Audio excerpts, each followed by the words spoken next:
You didn't miss it. I'm right here. Hey, what's up, Robert? What's going on, my friend? How you doing, dude?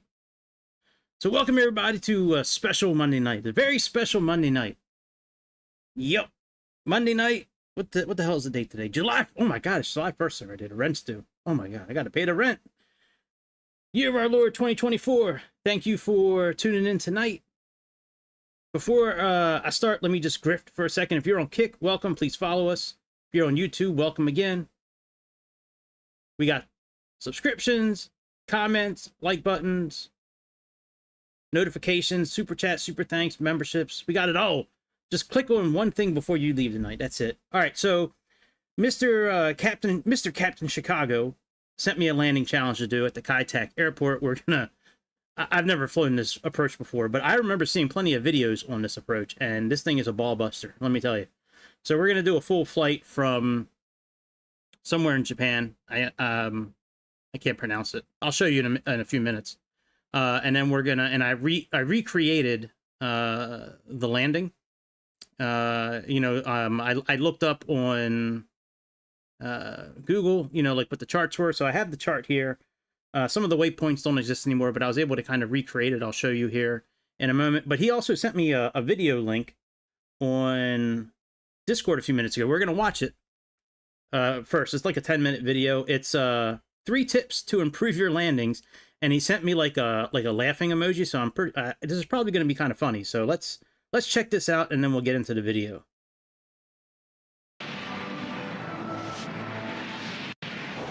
Hey everyone, Jason Shepard here of M0A.com. In today's video, I'm going to share with you 3 easy ways to improve your landings. And the first is this. A perfect landing starts with a perfect traffic pattern. How can we expect to have a perfect landing when one time we're tight on the down and the next time we're wide, which screws up our base, which screws up our final?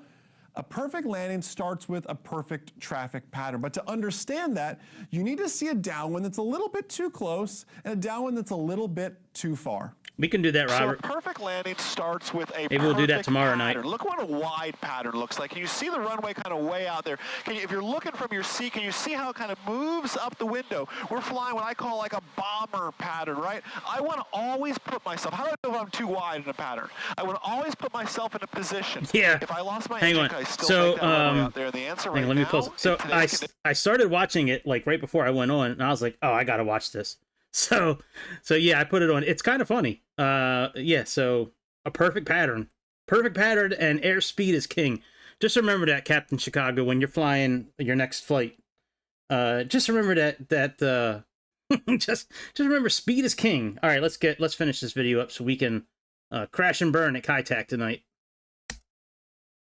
Conditions is no. If I'd be. Oh, by the way, I'm taking notes so I can do this perfect landing at Kai-Tak. Maybe on airport property, but that might even be a stretch because I'm so far out here. I'm too wide in this case. I want to fly a more normal pattern somewhere in the middle there. So this time I'm too tight on the downwind. Can you see the runway here? Can you see how short my base is going to be when I try to make this turn? A perfect landing starts with a perfect traffic pattern.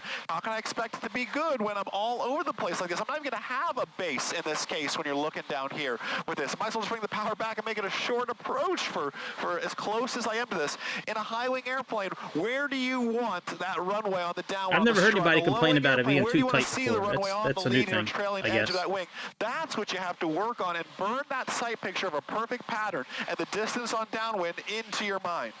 So now that we're flying the perfect pattern, it's important to know and understand that airspeed is king. Like I said, we have to fly that perfect pattern. How can we expect a perfect landing when the pattern's all over the place? How can we expect a perfect landing when the airspeed's all over the place, knowing our numbers? What happens if you come in a little bit too fast? What happens if you come in a little bit too slow? Let's head up to the cockpit and find out. So this time I'm going to do something that's a little bit hard for me here, which is coming in too slow. About 70 to 75 out here on base. I'm a little bit high though, which again is just the instinct in you. Like I want to have a little bit of safety net here. I've got the power on back. And Williston traffic to the Mike Zulu's turning final for 5 at Williston. Airspeed is king, right? I don't want to be getting slow this far out. I'm purposely keeping the nose coming down, obviously. But I should be nailing my airspeeds. I should, let's say for my airplane, I could be 90 on downwind, 80 on base, 70 on final, slow into 60 on short final, and make those approaches. Again, are you in miles per hour? Are you in knots? Those numbers may or may not work for your aircraft. You have to realize this guy's really serious about this, man. Like, he's actually thinking he's doing the world of service right now. Coming on in here again. Trying to come in too slow, coming in, holding 70 at this case here, getting a little bit slower here. Isn't he sitting on the co-pilot side? Everything's looking good, looking good. And I'm holding it off here, trying to get a little bit slower here. Power's back. Slow, slow, slow. Coming on down, and see how sloppy the controls are really getting when we're coming in this slow in this case. Slow into 60, slow in here, and eventually I have to do with that dirty word we're going to talk about here in a bit, which is flare, which is back on that yoke as we come in so slow. I didn't know flare's a dirty word. This guy's ridiculous, man. There, we have to be careful. That actually wasn't a good landing. I probably could have landed better than that. And stalling on short final in that case, just something else to be mindful of. You're going to hear me say this again and again throughout this video. Airspeed is king. I'm a little bit high. I'm going to just give it 10 degrees of flaps here. I'm on base for 5 here, about to turn final. And Williston traffic to Mike Zulu's turning final, runway 5, full stop, Williston. I'm a little bit high, I'm a little bit fast, I'm at about 90 right now, and I'm still a little bit high. I need to get down. I'm not gonna add any more flaps. I just wanna show you how important something like airspeed, and I'll bring it in close. I'll make this realistic. I'm not gonna come Chicago, did you watch this whole video, or did you just watch like the first 30 seconds and send it to me? I don't think you watched the whole video. I think you just, I think you're trolling me. So they're bringing power back. Like, I'm gonna send this to Greg. And then they look and they go, they're too high, so where do you put the nose? You try to put the nose down, but what am I gonna do? I'm gonna pick up a ton of airspeed if I do that. Instead, I can bring the power back and bring it down, but either way, again, I'm gonna purposefully come in too fast. I'm just gonna come in at 90. I'm gonna hold 90 and show you really, between 85 and 90, to really show you what that does to our land. In this case, I'm 85 right now. I've got 10 degrees of flaps. Oh, wow. I'm basically on glide path here. Your instructor made you watch it. Again, All right, 85. well, I feel your pain then. Looking good here to show you what that float looks like. In this case, I've actually slowed to about 80 now in this case. It's hard for me to fly fast in this case, but even so, using that as an example here, coming in fast here, let's come in at 80 across the numbers here. There we are. I'm at 80. I'm across the numbers here, and let's watch what it does. If I was trying to touch down that 5, there goes 5, first centerline stripe, second centerline stripe, third centerline stripe, fourth. I'm at 70 right now, 1,000-foot marks. I'm at 65, I'm at 60, and I touch down right here at 60, about 13, 14, almost 1,500 feet down that runway. Airspeed is king. You're coming too fast, you're going to float. The airplane was still flying plenty, even at 65 when I was in ground effect like that. Keep that in mind. And lastly, I want you to lose the word flare from your vocabulary. Okay. The space shuttle, when it came into land, it would flare. A 777 coming into land flares. A Cessna 172, a Cirrus SR-20, a Cherokee 140, doesn't flare, it transitions. That's what really happens. Allow me that's to a big show word you nowadays, transition. A flare followed by a proper transition. I wonder what landing. it's transitioning to. You've heard I don't like to use the word flare, by the way. Instead, I like to use the word transition. This guy's transitioning. 747 coming into land flares. The space shuttle, back when it would fly, it would come in for landing, it would flare. You just said this. 172 doesn't necessarily flare. Allow me to show you why. It's because we lose such a sight picture in this case. You do? Let me show you why here. We're coming on in. Looks like a normal landing. We're coming in. We're at 70, slowing about 65. Everything's looking great here. Wonderful. We're coming in. I'm bringing the power back. Right. It identifies as a helicopter now. It's true. And all of a sudden, I just keep pulling back. and back and back. Stall warning horns on. I can't even see where it is. Well, because you're flaring 40 feet above the ground, dude. Could you dude. see the runway in that case? Could you hear the stall warning horn? Could you see how abruptly we came That's what down? I said, Jake, in the beginning. I'm like, why is he sitting in the co-pilot side? Flying, even though we were at about 10, 15 feet. That was basically a controlled stall just about on the way 10, 15 down. feet. You were like 50 feet in the air. 172's general aviation aircraft. Instead, we transition in that case, and that's what I'm going to show you next. If a perfect landing starts with Man, a this is the perfect longest pattern, video I've ever watched in my life. We still got 4 minutes left. It's that perfect rectangle. 5 minutes. It's a downwind at the right distance, not too far away, not too close, where if I lost my engine, I could always make it back to that runway. It's maintaining my appropriate altitude on my downwind. These are the things I'm focusing on, and it's managing my airspeed as well, about 90 that makes on my sense. downwind, right where I want to be here. Maintain everything. Be my touchdown point. My carburetor heat comes on. I bring my power back.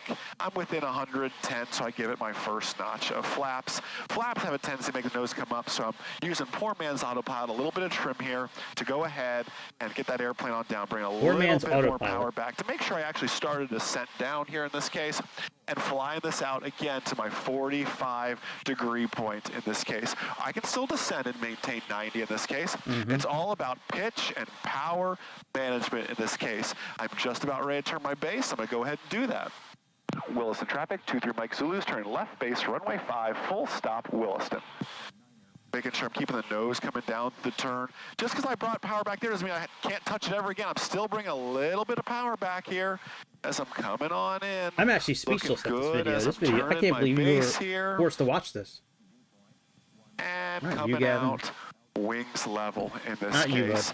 And slow in the airplane on down. Just adjust a little pitch. I'll give it another notch of flaps here. Just if it is a kind of a gusty day today, so I'll probably land with sit back, relax, and let the poor man's autopilot do its thing. In this case, but I'm about 85 right now on a wide base. That's okay. On an early base, that's okay. As I get a little bit closer here, getting ready to turn final, I'm going to give it my next notch of flaps right before I make that turn. I'm not a big fan of flaps in a turn.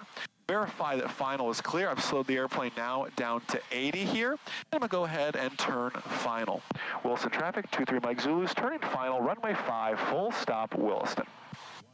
Everything is looking good here, holding 80 through this turn, yet keeping the nose coming down, keeping that airplane flying here. I'm looking at a point in the runway. I'm looking at, I want to touch down like the beginning of the first center line stripe. So to do that, I'm looking at like the number 5, the beginning of the number 5 here. I might be a little bit high, so I'm not adjusting my pitch because that'll pick up airspeed. Instead, I'm taking out a little bit of power. Really. I'm giving it my next and final notch of flaps here as I'm coming in, slowing to 75, and just getting progressively a little bit slower, making these little adjustments. My eyes are looking at 5, my eyes are looking at my airspeed indicator. 75 is that airspeed there.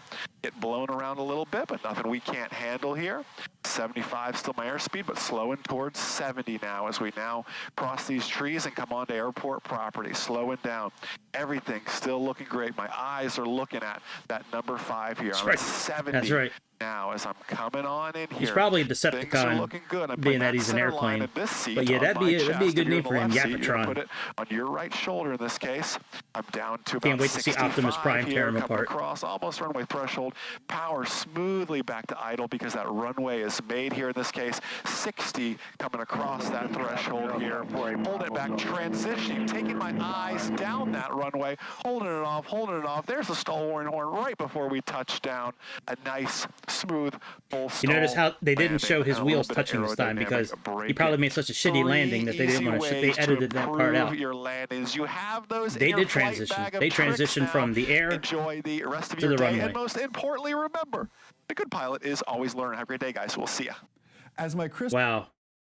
I just wasted 11. We all actually are never going to get this time back in our life. Forever. This is always going to be time that's been. We're never going to get this 11 minutes and 38 seconds back. Impossible. All right. While I'm here, let me pull up the. Let's do Kai. All right. Chicago, I appreciate you sending me those charts. I pulled up something a little different. It's the same thing. Whoa. Whoa! I don't want to do that. I'm not trying to zoom in, baby. Come on. Work with me a little bit. So I pulled this up. Some of these waypoints don't exist anymore. But I recreated it in the world map. I'm going to show you in a minute. Let me let this pull up and I'll show you.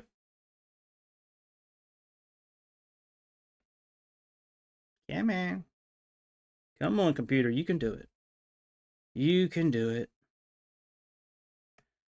All right. So here, I'm guessing with this landing challenge, runway 13 is the challenge because runway 26 is not much of a challenge. It's kind of straight in. So I recreated this approach as best as I could.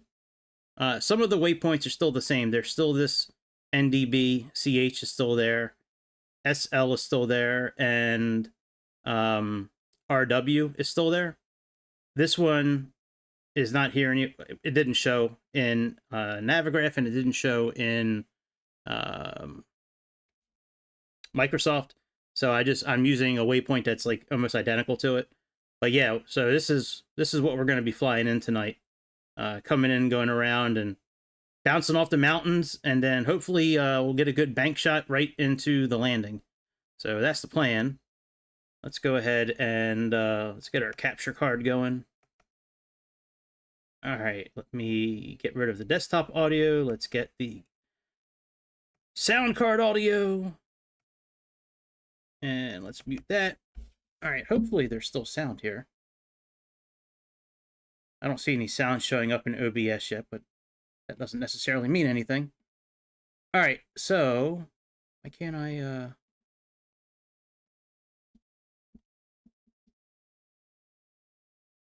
Hang on, let's go back.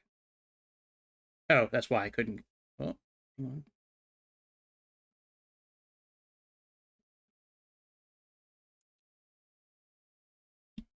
on. My mouse is acting up again. I may have to restart everything.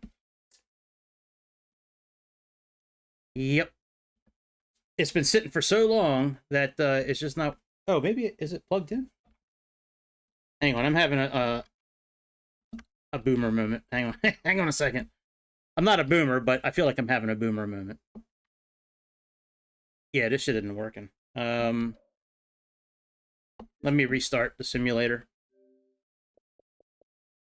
But I saved the route, so we should be able to get back into it with no problem. But yeah, I remember seeing this landing often, like years ago when I was watching like landing videos on YouTube and stuff like that. Like this was always one of those like top 5 scariest landings in the world. It was like St. Bart's, Lukla Airport. Oh yeah, there was definitely useful information. Yeah, I mean, making sure you're at the correct speed. Making sure that you leave yourself enough room to line up properly, with the runway. Certainly not flaring if you don't have to, because, I mean, when you do, it is true, when you pull the nose up, I mean, you are going to drop in speed, so, But, no, there was some useful info. That guy just talks so much. So much. But yeah, there was definitely useful info. Absolutely.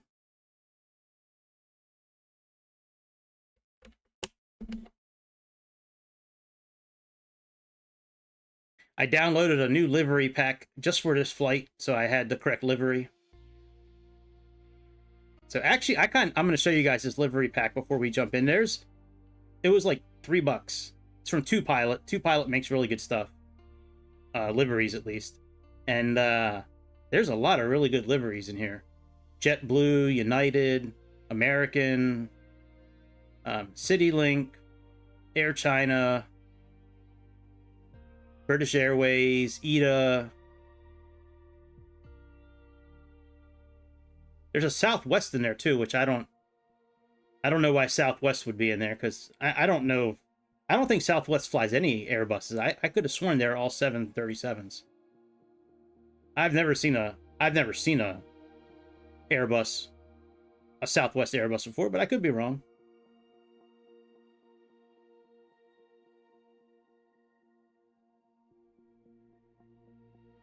Yeah, that makes sense. That's what I try to do most of the time when I'm landing here is once I kind of get on the property, I try to look at the end of the runway and just kind of keep my eyes focused on that when I'm landing. It doesn't always work. It doesn't always turn out to be a good landing, but yeah, that's what I do try to do.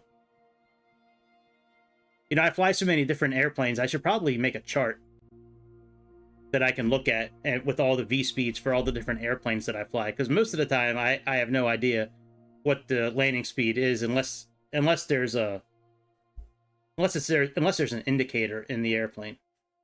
But most of the propeller planes that I fly, I have no idea. I just kind of go with, you know, a little bit right around whatever the takeoff speed is. I kind of use that as my landing speed on most of the little airplanes, but yeah, I should make a chart. Maybe I'll work on that. I'm going to be kind of busy the next couple of days, but I'll work on that. That's probably a good idea. But yeah, no, there was definitely some useful info in that video. He just talks so much. The guy talks so much. Oh, come on, Mouse. Don't be that guy tonight. Come on, man. Why is it always me? Why do I always have it?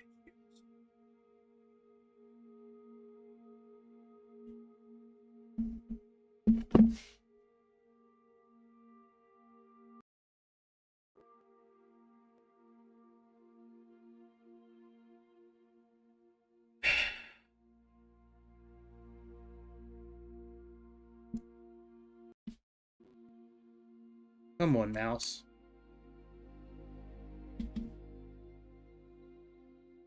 I don't understand why it works out in the...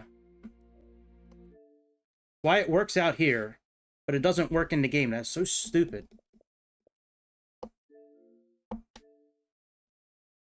It's got no problem working out here. And as soon as the simulator starts...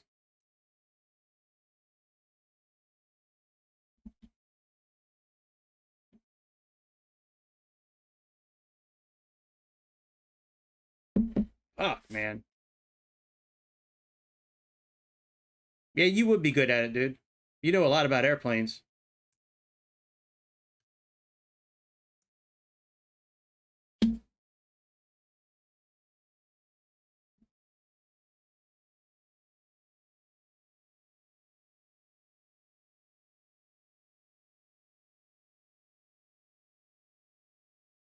Yeah, I like watching real pilots do streams. There's a couple of Air Force pilots.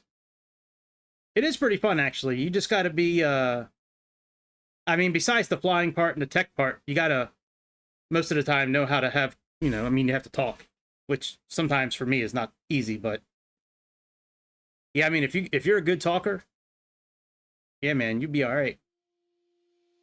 There's a couple Air Force pilots that I like watching. There's a helicopter pilot from the Air Force, and there's an Air Force pilot. I think he flies a cargo ship. I don't remember which model he flies, but yeah, I like watching those guys play DCS and Flight Simulator and all that stuff. See, look, the mouse is working now. Let's see if it works when we need it to. For some reason, it's okay now. And then, like, when the simulator starts, the simulator does not register that there's a mouse attached. Wireless or wired. For some reason, it just sometimes just does not recognize that there's a mouse, you know, present. I don't understand that at all. We should be in the air already.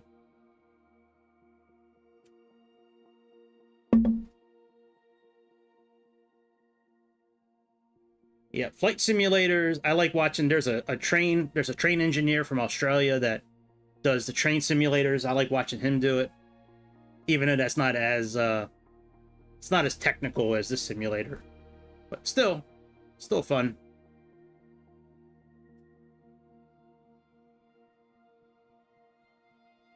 All right, Mousy Poo, let's do our thing. Let's not waste any more time. We got to get in. We got to fly across some of the Pacific Ocean.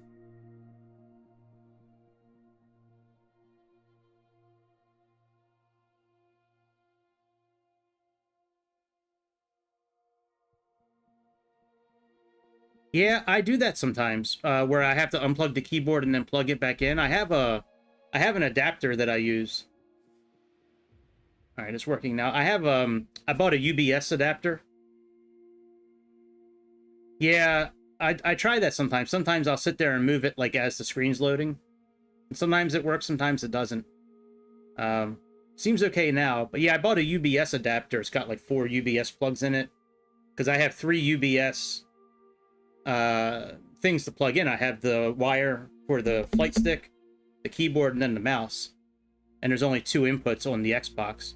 So I bought this livery pack today. I'll show you here. So we got this special Aero Mexico, we got this black Air Canada, we got 4 Air Chinas. It's got the special Alaska liveries, Alaska Airlines Orca, the salmon one. It's got stand up to Cancer, Medal of Honor, Reno Air for American. It's got like all special liveries for the A320. It's so cool. It's from 2Pilot. It cost $3 a day. We got Brussels, Cayman Air, CityLink. I got a lot of Condors. I have like 5 Condor planes now.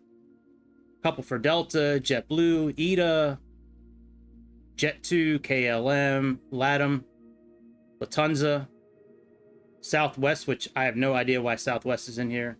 We got 3 United liveries.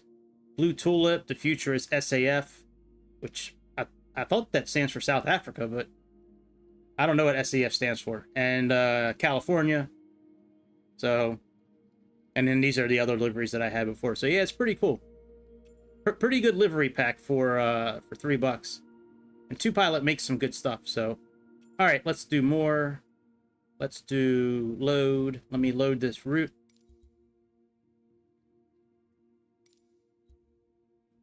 All right, so this is one of these handcrafted airports. Ah, sustainable aviation fuel. Gotcha. Thank you. Yeah, I thought it stood for South Africa. I was like, what the hell is United South Africa doing? So anyway, this is a handcrafted airport. We're going to take off from here. And here is kind of... here's kind of the same type of approach that was before. Here's the same... So Ludla is right in the same area as that NDB station was. The NDB station's right here. It doesn't show on our map. And then we have Gulf, which is in the same place as the other NDB. And SL is part of that approach. And then I just put a couple of here. And then we have RW, which is also part of the approach. So we'll see how it goes. Let's get into this, and let me choose a gate to start at. Now, I've never flown this plane without like SimBrief or you know, Navigraph. So I really I'm not really sure like what to do for fuel and things like that. So let's just start here, I guess. And yeah, I guess 50% fuel is okay. That should be plenty of time for an hour and a half. So I'm just going to leave everything here how it is. And there we go. Sustainable aviation fuel. All right, that makes sense, dude. I didn't really think it stood for South Africa, by the way. I kind of figured it didn't. But, like, I didn't know what SAF stood for. At first, I thought it was SAS. And I was like, well, why the hell are they advertising for Scandinavian Airlines? Like, did they merge with Scandinavia? And I'm like, but that wouldn't make sense for them to fly it in America. Like, transcontinental flights, they could put SAS on the side, and that would make sense. But, like, if you're flying from Chicago to Denver, like, why would they put SAS on the side? But, all right, but that makes sense now. Thanks for the clarification. Yeah, so we got all new emojis. I was spending a little bit of time last night working on them. So hopefully you guys like them. I thought they were kind of funny. I like the MAGA one myself. That one and the one for Greece. Those are my 2 favorite ones. But yeah, the Make Landings Great Again. Yeah, that one that one I like a lot. The Make Landings Great Again. And then I like the one for Greece, the Taylor Swift one. I thought that was pretty funny. All right, let me get my keyboard out. Handy dandy keyboard. All right, keyboard's out. Yeah, I kind of like this. I mean, the Air China liveries, it's the same livery for all 4 airplanes. just different color. They got blue, gold, purple, and pink. Oh, why are you crying? Why are you crying, Chicago? All right, so our flight plan's already pulled in since we, built it out there. We have no jetway, so I'm not really worried about any of this stuff. Payload.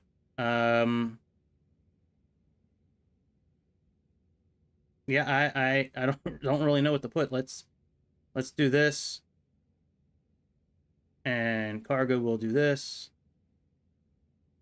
All right, let's get the airplane started.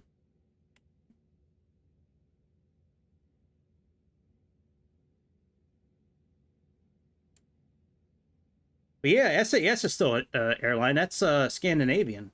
I'm pretty sure they're still there. I just tagged a couple of their flights last week that I was going to do on, like recreation. So I'm pretty sure they're still out there. All right, let's turn the batteries on.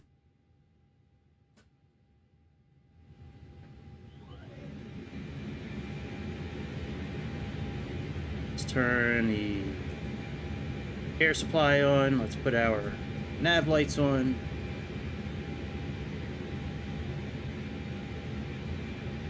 Oh, it might have. I don't know. I could have sworn they were still flying. I could have sworn I saw them last week on FlightAware. All right, let's go to initialization.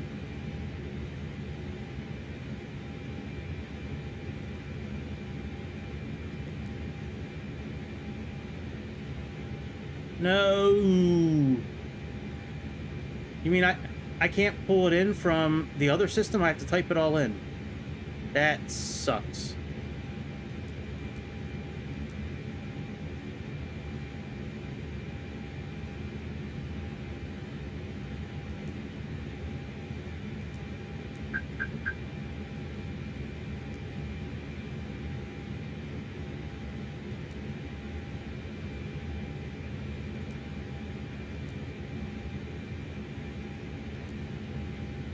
Hang on, let me restart.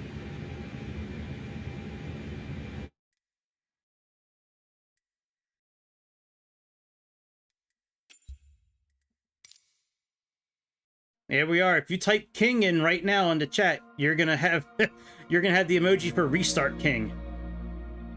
That's my nickname. I guess I am the Restart King.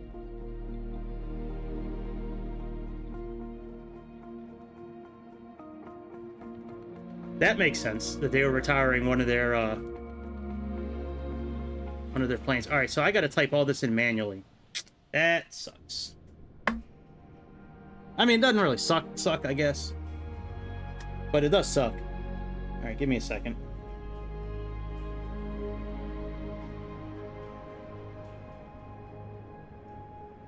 Come on, battery.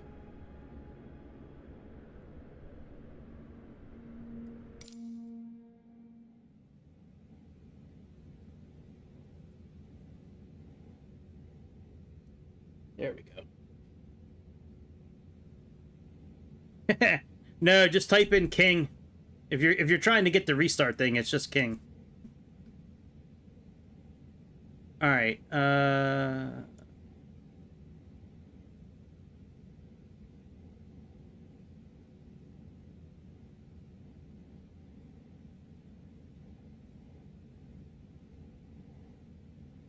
Yeah, where is our flight plan?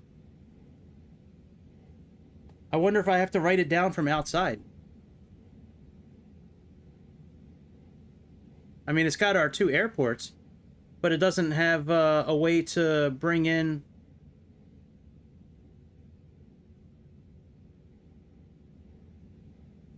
Wow, that sucks. I think I do have to... Because I don't think I... Well, you know what? Let me see if I can build this in... I don't think I can build this in SimBrief. Because this airport doesn't exist anymore. Let me see if it'll recognize that airport. If not, I'll just have to build it by hand real quick.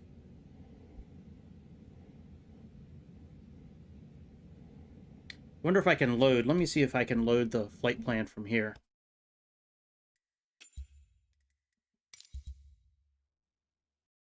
Nope. All right. All right, create new flight. We got RORS, and then VHH.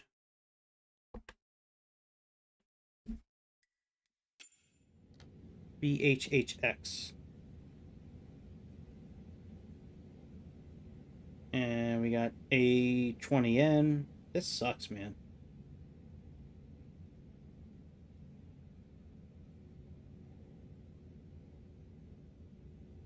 It is letting us do it. Runway 13.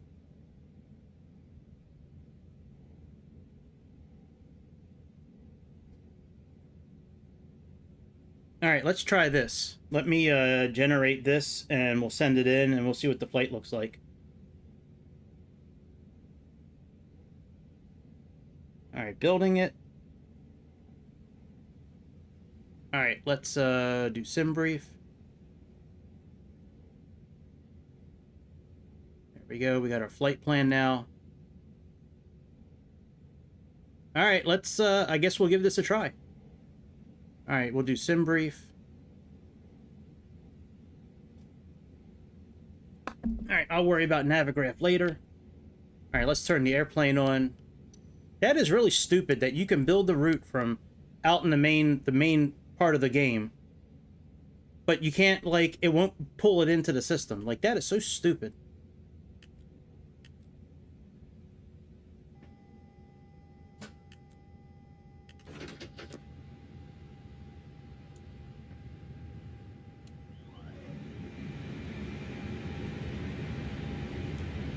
All right, in it.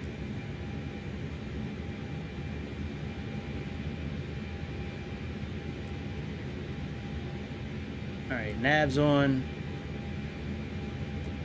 Air supply, not the band, but the actual air supply. You don't know who air supply is, you're not missing anything. Cheesy band from the 80s. All right, let's do initialization.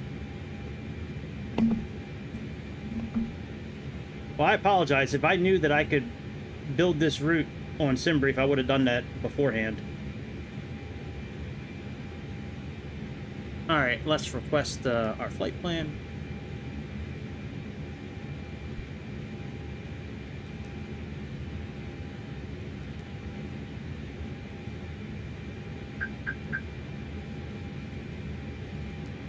All right, return. We have CCA 5220. Our cost index is 11.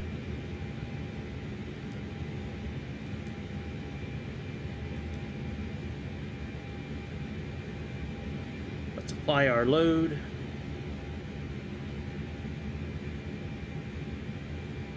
We'll do that instant.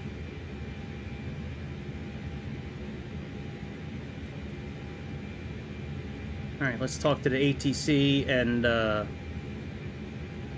get our clearance. Oh, hang on. We got to turn our comms on first. There we go. Ground CCA 5220 IFR to Victor Hotel X-ray, ready to copy.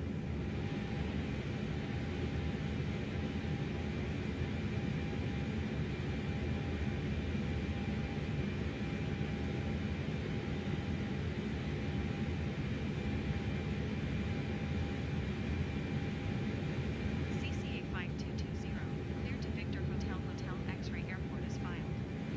Take off runway 17 climb and maintain 7,000 feet. Departure on 125.0 squawk tree 211. All right, so 17 is good. Let's do 17. And we're doing MJC4.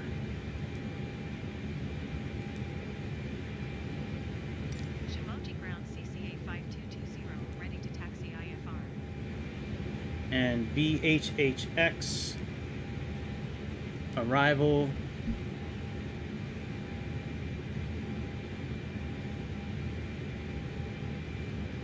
Ooh. Fuck.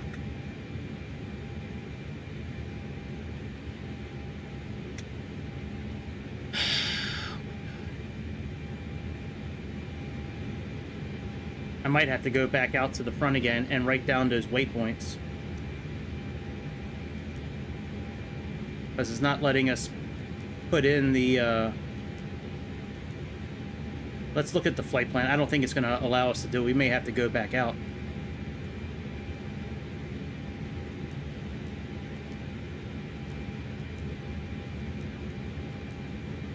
Yep. Shit! Fuck. Alright, let me, not restart. Let me go back to the main menu. Let me write down the,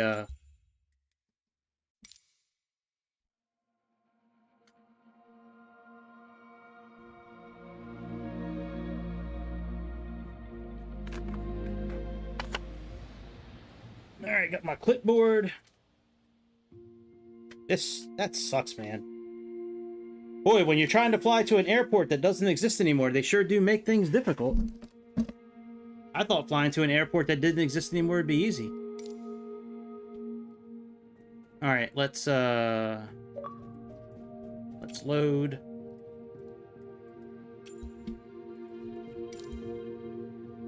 Yeah, because nothing's pulling up in Navigraph. So...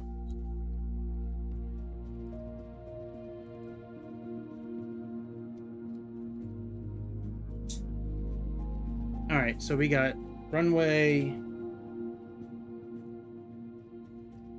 17 to Betty 517. Alright, and then we got... Alright, give us...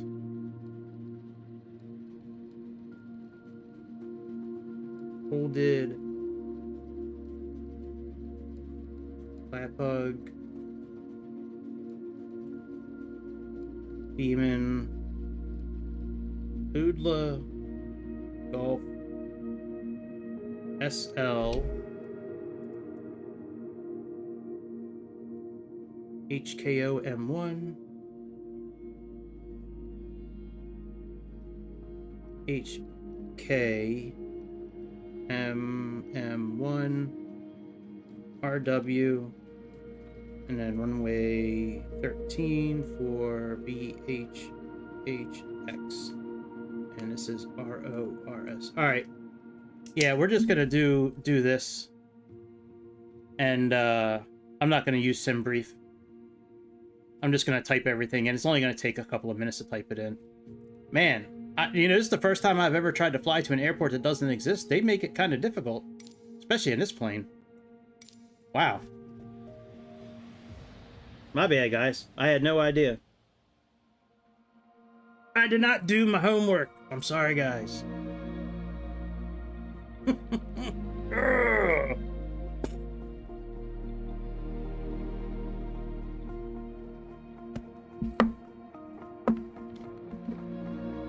let's put the clipboard over here for the time being.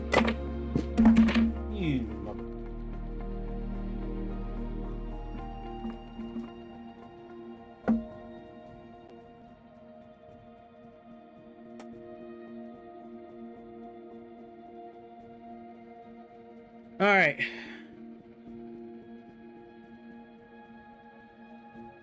Okay, I'm not sure. I wasn't really following the chat. I'm not sure what video you're talking about. But yeah, I'll definitely check it out.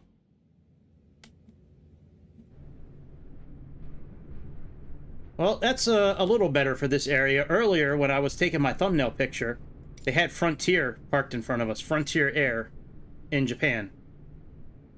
I was like, I don't know if Frontier Air is really going to be in Japan. All right, let's turn battery on again.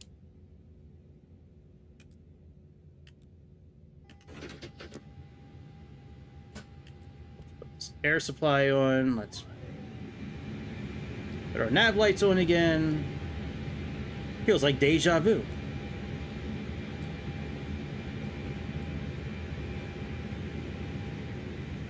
All right, let's type our flight plan in.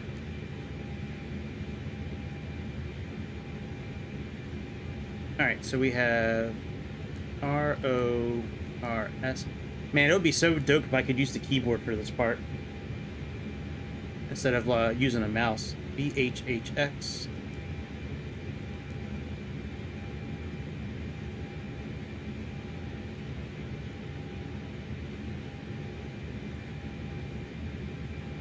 What is all this?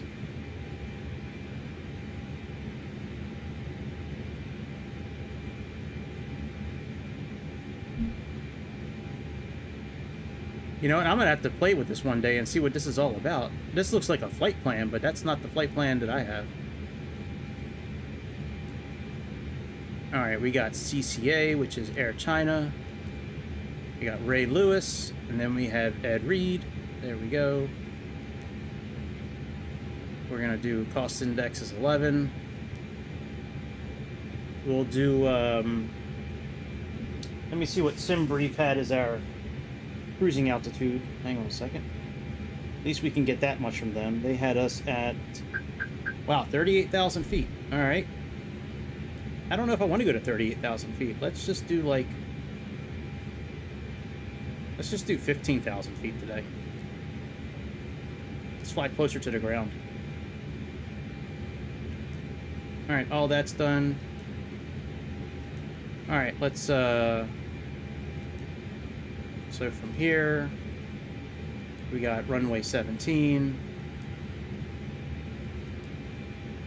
And we have Betty 5. Insert.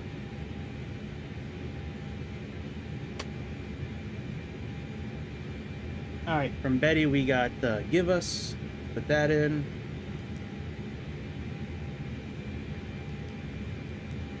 GIVUS.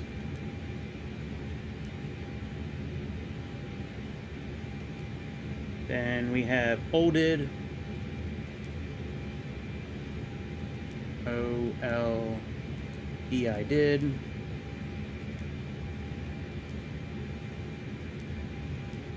Then after olded, we have LAPAG, LAPAG.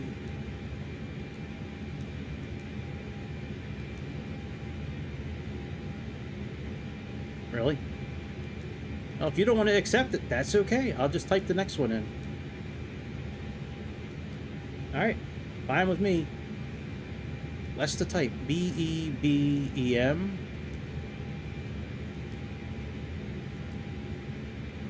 Alright, insert.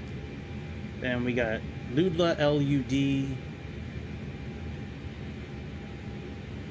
Oh, okay, that's cool. Yeah, I'll definitely check that out.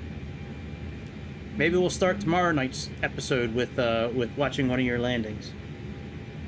Alright, Ludla.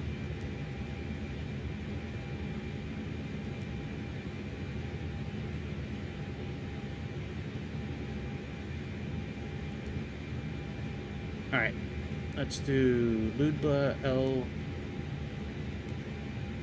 LUDLA. Insert. We're almost done. And then we have Golf, GOLF.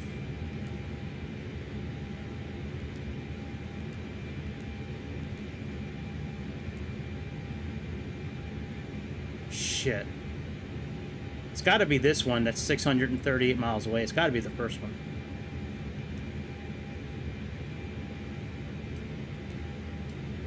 All right, then we have SL.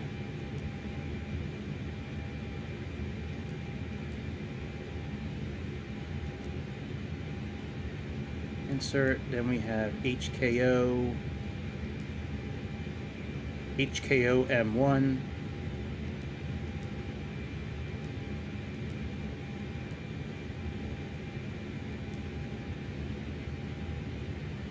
Alright, just about done. 2 more waypoints.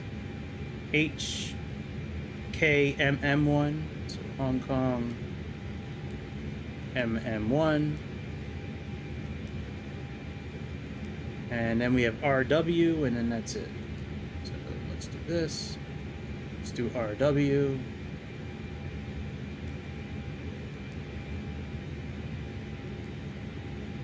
All right, insert. Now let's do our destination. Arrival.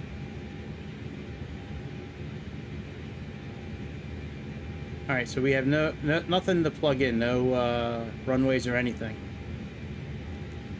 So, all right, so let's get rid of that discontinuity then. There we go. Flight plan is now made. Very good. Let's put our payload in.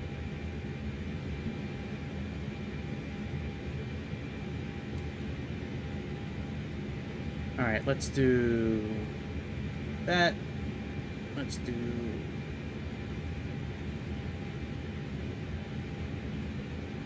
that, and let's put some more fuel in since we're flying lower. All right, apply load.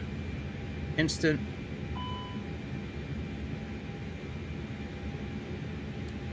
All right, GPS is done. Let's talk to the ATC and get our clearance. Gotta click on the call button for it to work.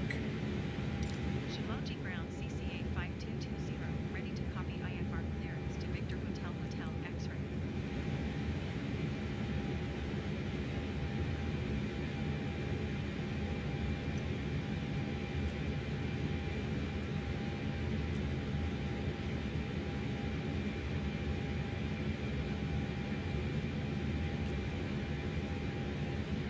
CCA 5220, clear to Victor Hotel Hotel X-ray airport is filed. Takeoff runway 17 climb and maintain 9,000 feet. Departure on 125.0 squawk 0615.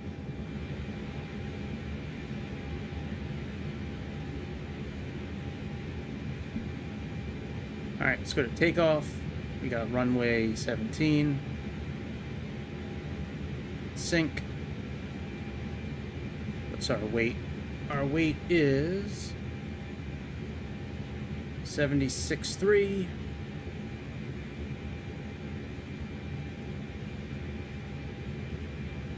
We have 76.3. Go send this to the flight management system.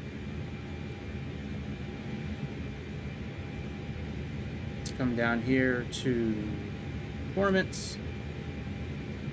Let's confirm the data.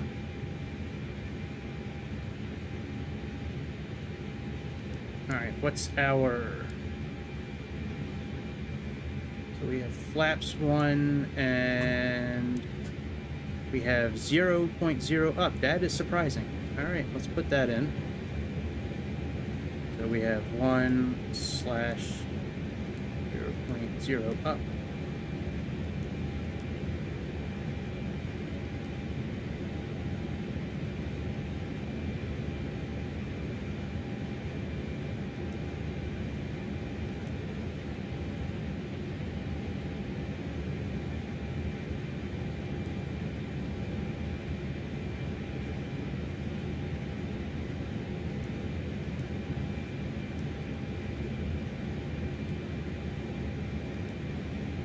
Fuel planning.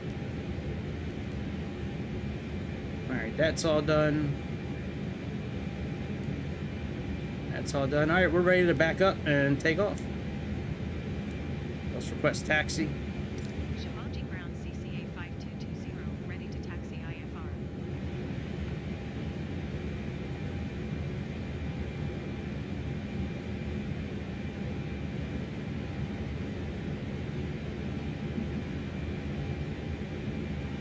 Let's look at our flight plan real quick, make sure it's okay.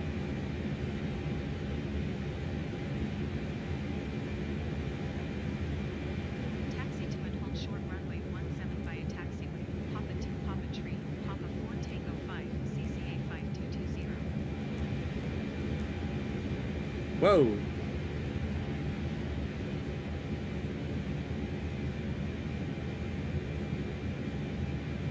That's not right.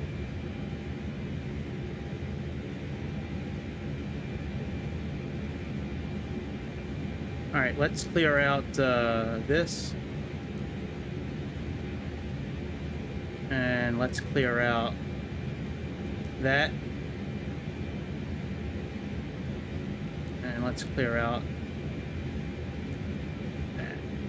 All right, now that should be okay now. Let's go back a page.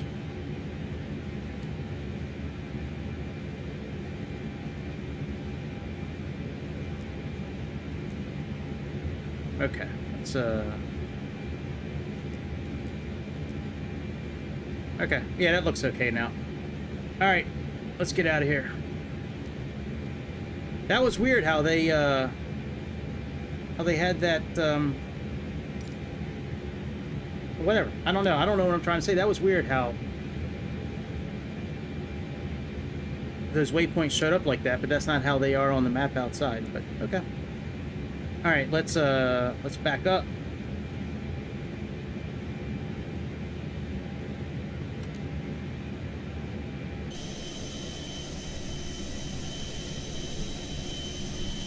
Oh, hang on, let's disconnect the ground power.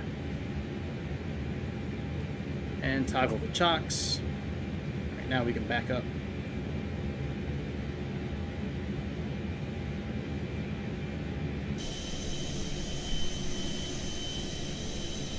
They got these special vehicles in Japan, like you don't even see them.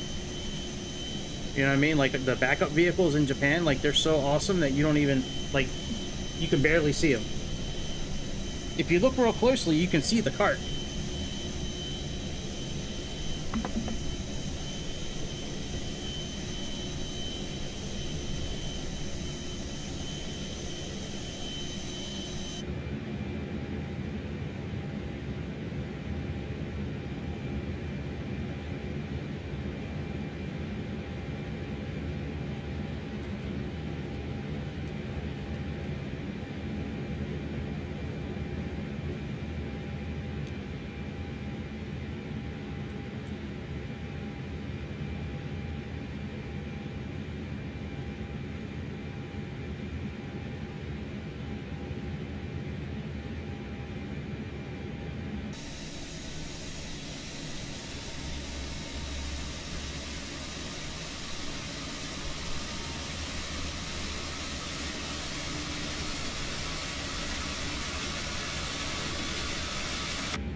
Alright, we can stop backing up. Put our parking brake back on. Start up our other engine.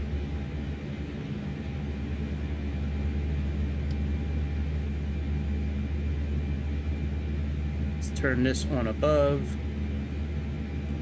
Let's turn you on. Turn our weather on.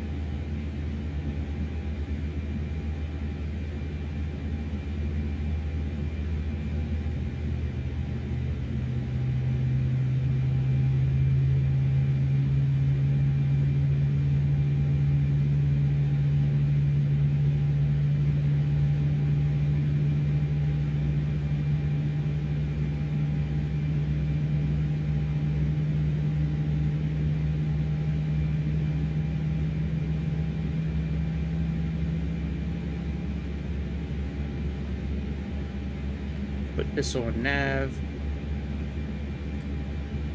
Strengths. Put you on flight plan. And what is our METAR right here? 1010.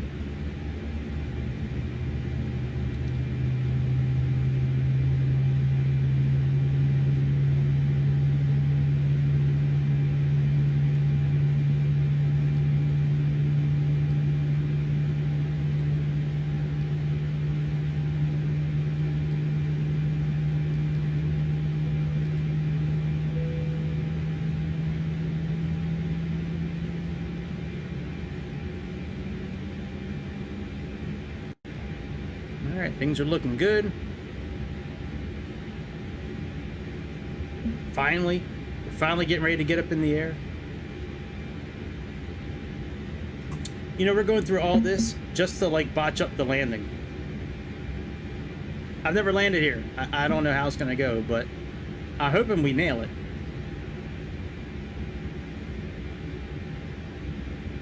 Alright, we can turn the APU off now.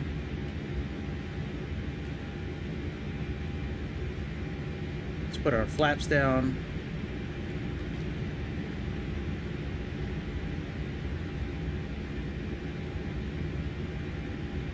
Turn the ignition off.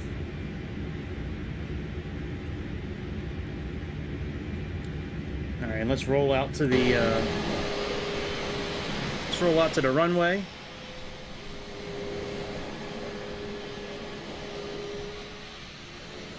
We'll do our takeoff configuration when we get a little closer.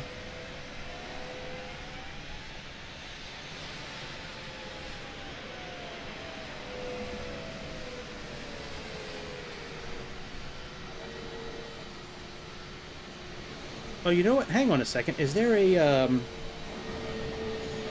Hang on a second, guys.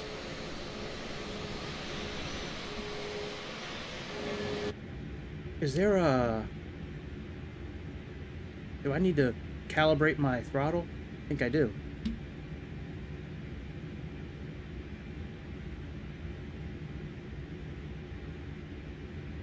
Oh yeah, I sure do. Okay, that's why the throttle wasn't working right.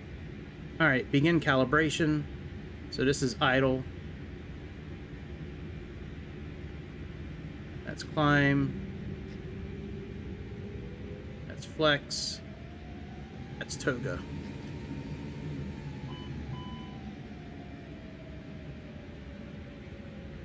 All right, now we should work now.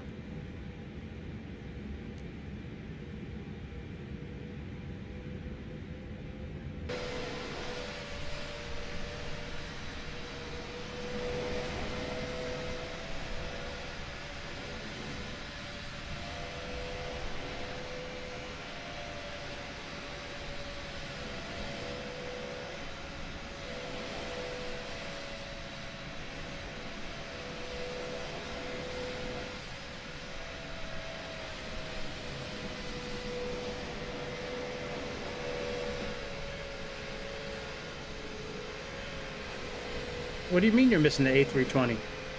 We haven't gone anywhere yet.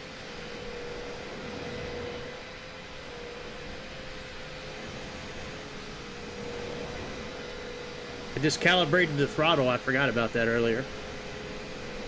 Now the throttle is calibrated.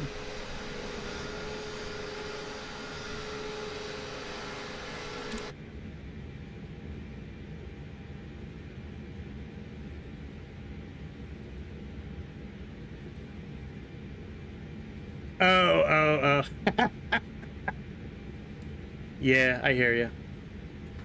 Well, don't you still get to fly it every once in a while, or are you just now like a Boeing guy completely now?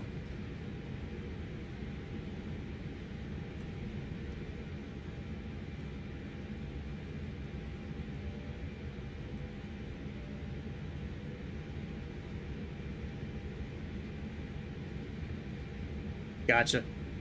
I wasn't sure if they still had you like on backup reserve for the 320 just in case. Hey, what up, cowboy?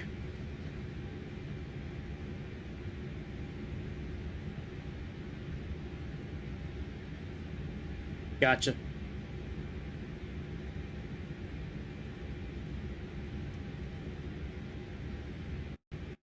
No! No! No! You gotta be kidding me. You gotta be shitting me. All that work. Yeah, no way. You gotta be kidding me.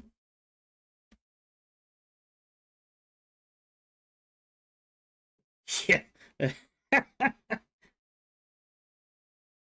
That is hella unfortunate. Hey! Cowboy gifted a membership. Thank you, Cowboy. Much love to you. Welcome to the cut, Megan. Your membership now adds us one more emoji spot that I got to create tonight. Now I got to create another emoji. They're kind of fun to create. Damn! We got to do all that again. Mother. This game has not crashed in so long. Like, it never crashes on the Series X. Wow. Well, I guess it crashed so Cowboy could see everything. Man, you know, we've only been trying to get up in the air now for, I don't know, how long have we been doing this now? Half an hour we've been trying to get up in the air?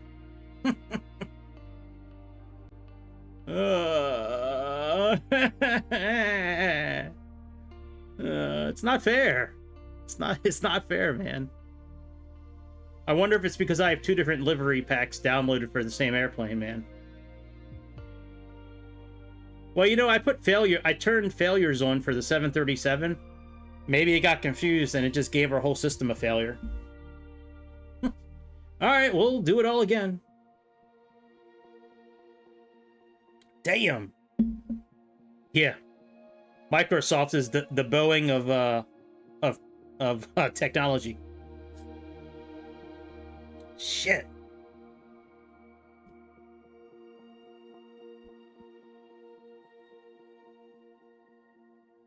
All right, let's get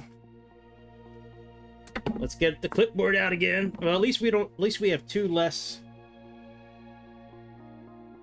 Wow, 5 memberships. Good lord. Welcome Moro, welcome Ghost Rider, welcome Tequila, welcome Staircase, and welcome Lady Gamers EA. All gifted by Cowboy. Thank you, Cowboy. We have the worst landings out of anybody. No, I'm just kidding. We usually do pretty good with landings. God, I can't believe this crashed again. It hasn't crashed in so long. It's been months.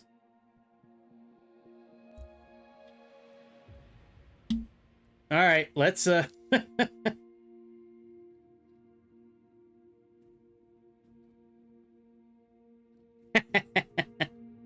man, that is really generous, man. Thank you very much. I appreciate it. All right, let's do this again. Let's load our flight plan again. Well, you know, what's the point of loading the flight plan? There's no point to loading the flight plan. Let's just pick the airport again. If it doesn't bring over to the sim, then what's the point of loading it? We'll just load it inside the simulator here. All right, let's just pick a ramp and let's go. All right, Chicago, you will probably still be at the airport. So, my luck tonight, we're probably still going to be at the same gate when you come back. But yeah, man, do what you got to do, man. We'll see you soon. Thanks for tuning in for a while. I appreciate it.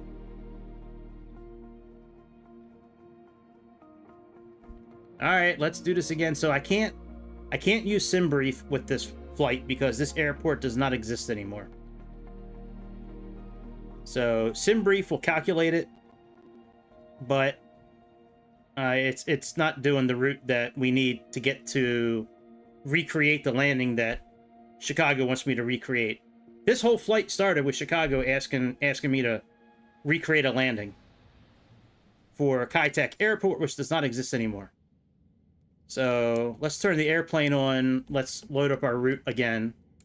Hopefully it won't crash this time. Maybe it got some, you know, maybe the system got a little nervous because we're, you know, doing something that's, you know, that could hurt the airplane.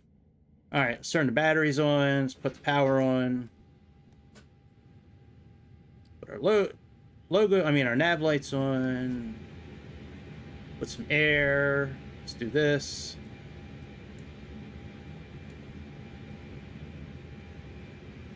Let's come down here.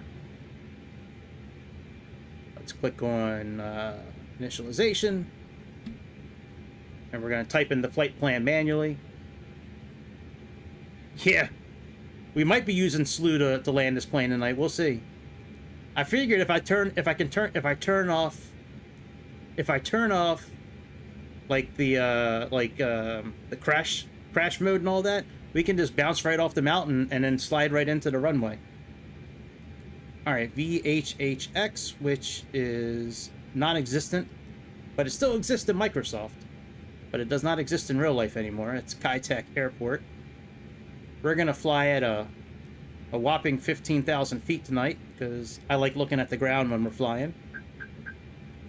Going to 38,000 feet is so boring. Everybody does that. I like flying close to the ground. I'd fly closer to the ground if, you know, but I try to stay within speed restrictions and all that, so. All right, 5220, Ray Lewis and Ed Reed. CCA is the code for Air China. All right, let's go to flight plan now. Let's plug in runway 17 for departure. We're doing Betty 5. Let's insert that. All right, then we have GIVUS. So, GI.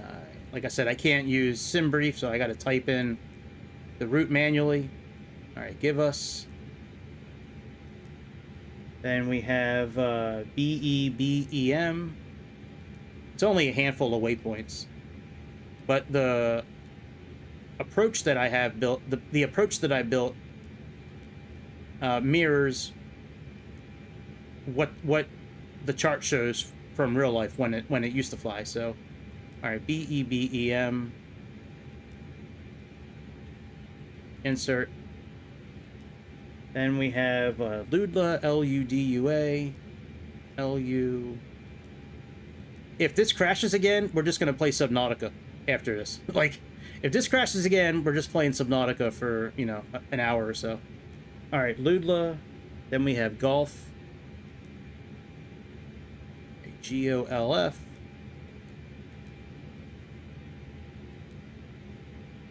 This one here. Then we have SL. 2 more waypoints. SL. And then we have RW. And that'll be it. All right, RW, insert. Let's get rid of that discontinuity, that ugly discontinuity. Now, the thing with this, mother trucker. Clear. The thing with this airport not existing anymore, nothing is in the flight management. So, all right, let's look at the flight plan on chart here and make sure it looks okay. It should. All right, let's go to plan. Let's put this up to, I guess, 20. Let's click on these up arrows. Yep. All right, very good. So that looks good. Let's come over here. Let's do our payload. I'm putting more fuel in it than I normally do. Just because we're flying closer to the ground, we're probably going to burn more. So let's click apply load. Let's do instant. Let's come back over here. Let's do initialization. Let's do the other page. Let's click that. Let's click fuel planning. Click the top button again. Click the block button, and now you're all set. We'll do performance here in a moment. Let's talk to the ATC. First, we got to turn on our call button. Otherwise, we can't talk to the ATC in this airplane. Shimoji Ground CCA 5220. Request taxi for takeoff departing straight out.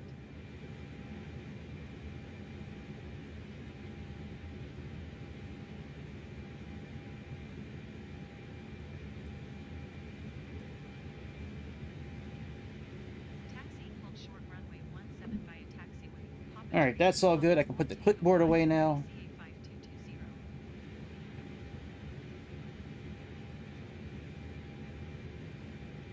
Put this back up. Keep track of what I need to keep track of.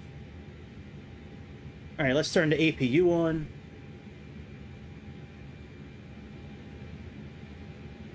Let's get rid of that. Let's put some fuel on. APU. APU bleed. Let's arm the emergency lights. smoke them if you got them sign, seatbelts. All right, let's do our takeoff. So we have takeoff. Oh, do I need to recalibrate the throttle again? I bet you I do.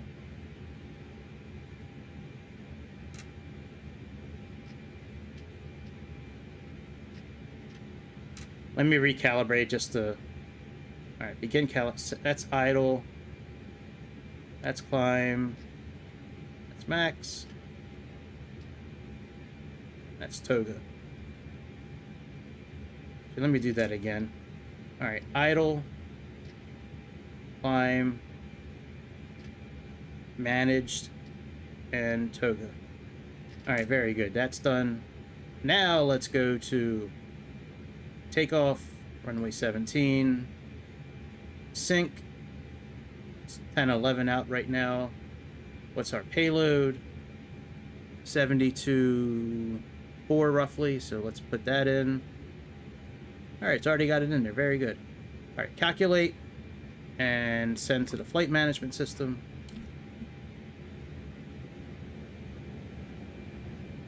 Let's come down here. Let's click on performance. Let's confirm the data.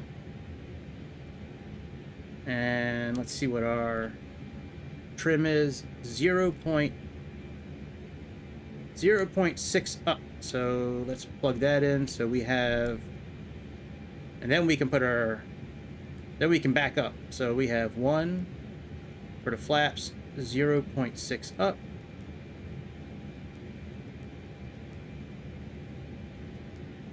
All right, we're all good. 157. All right, that all looks good. Let's go back to flight plan. Very good. All right, let's put 10-11 here. Let's get rid of the ground equipment. That in chocks. Let's back up. Turn the parking brake off.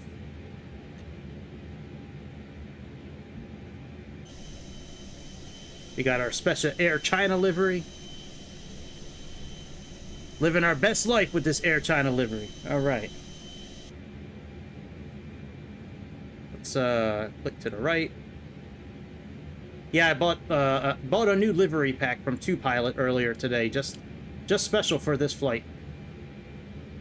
It was $3 and it came with tons of awesome new liveries, all special liveries, like not the regular ones that you would typically see on the airplanes.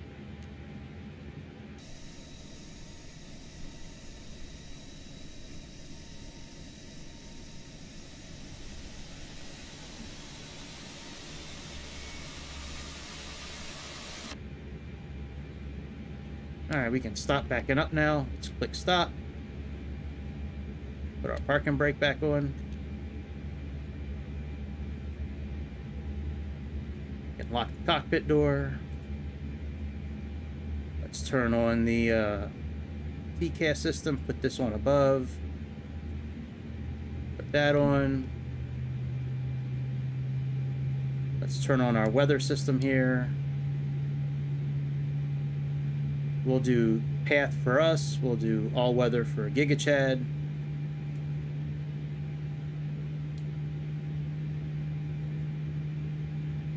And let's come back over here. We're going to do nav for us.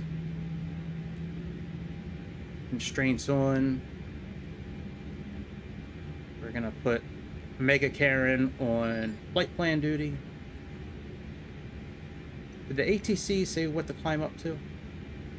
Last time they said climb to such and such, so alright. We're just going to put ourselves at 15,000 feet. Alright, let's wait for the engine to finish firing up.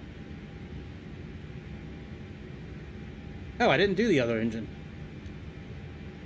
There we go. Now I did. I was waiting. I was like, dang. Why the other engine fired up yet?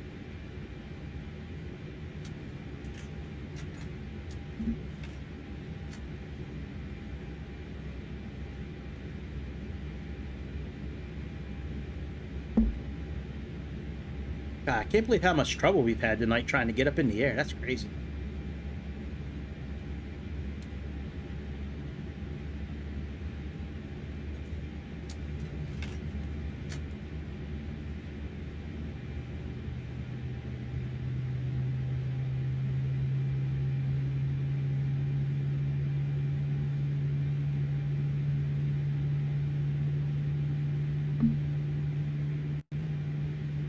Put on some cabin lighting. You know, and I even, before I started the night, I deleted the cache.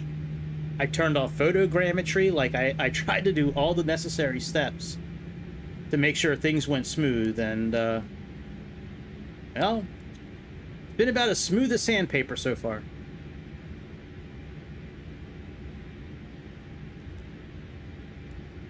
All right, do we, hang on one second. Let me look at, all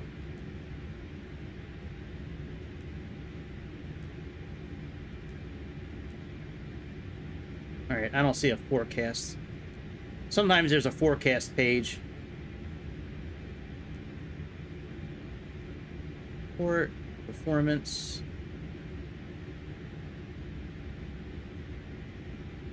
All right, whatever. All right, let's taxi out.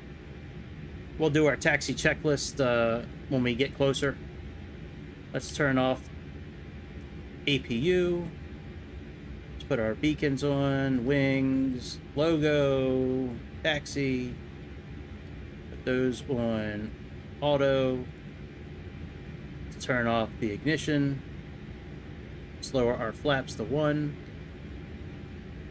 And let's boogie.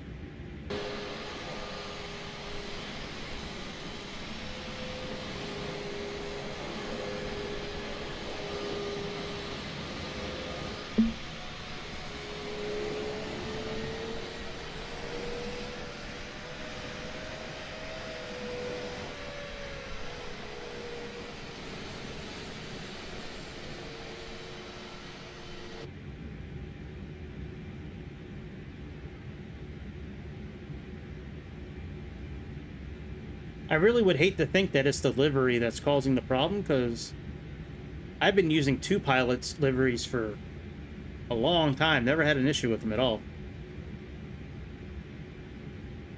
Now, I have 2 livery packs downloaded for this airplane, but that shouldn't make a difference. I've had 2 livery packs for the same airplanes before, and I've never had an issue.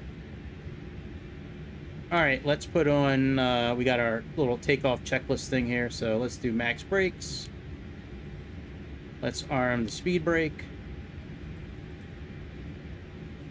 Let's notify the flight attendants. And now let's click the takeoff button there, and it says normal. So takeoff configuration is good.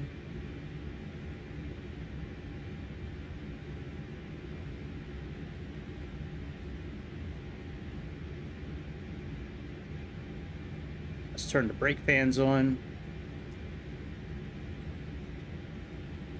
No! No! It's got to be this airport. It's got to be this airport.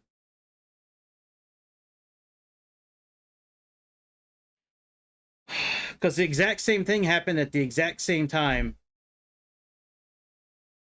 You got to be kidding me. Well, let's build a... It's got to be that airport. Damn!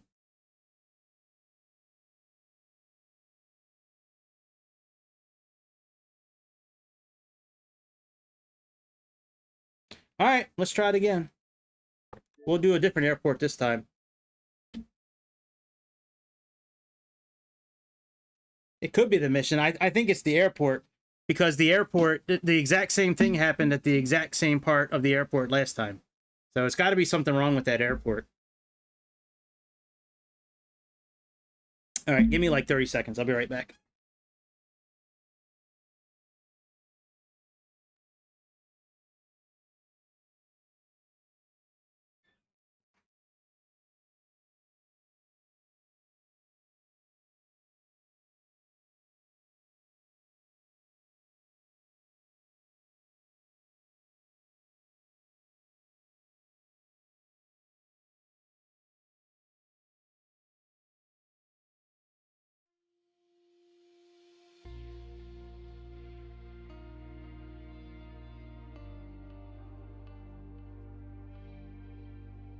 Press any button to start.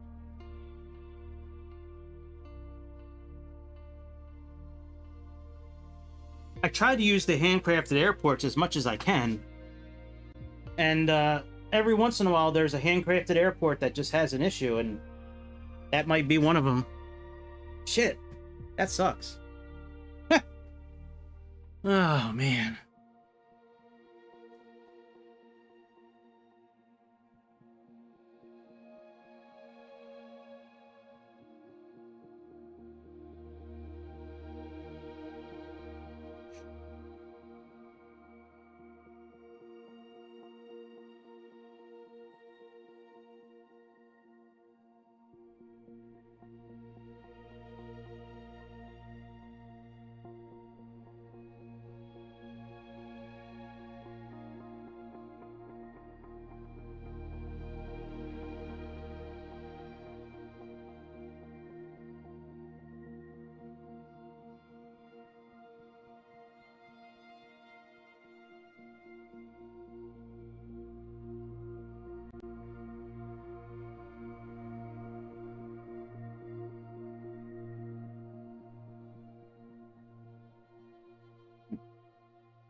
Sorry for not being on.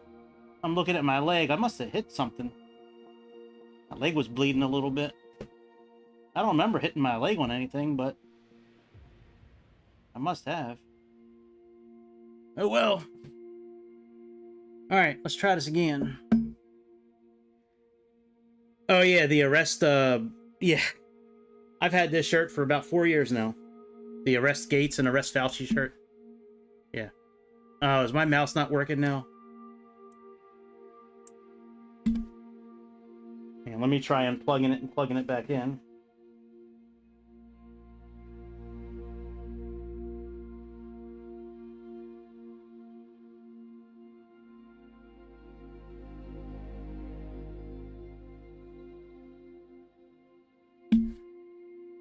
Great. We gotta restart again. Jesus.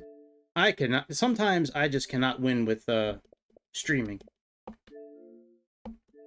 Like, I like to think I do a pretty good job at it most of the time, but, like, I keep on running into issues that are not, like, that I did not create. Like, it would be nice just to be able to turn the camera on, turn the laptop on, start talking with y'all, fly a plane, and call it a night. But I get so many stupid issues that are not my fault. And I never see those issues with anybody else, man.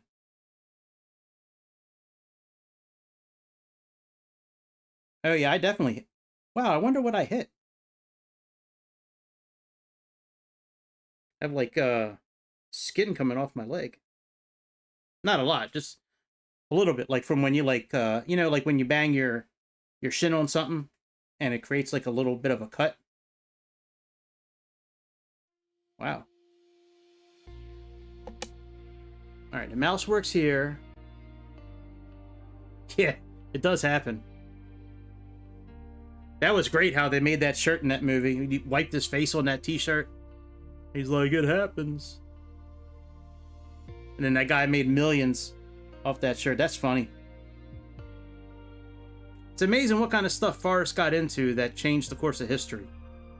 You know, investing in a fruit company and Bubba Gump Shrimp and...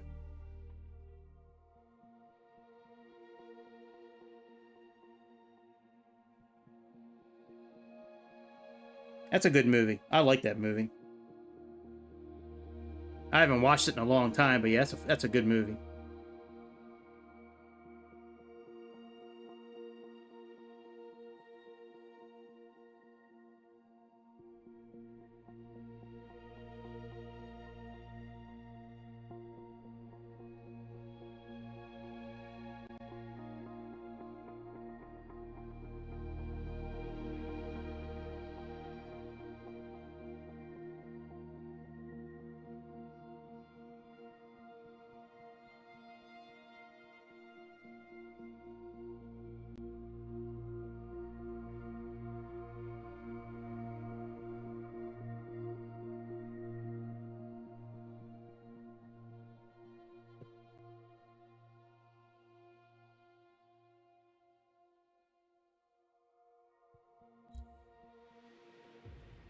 Alright, mouse is working again. Very good.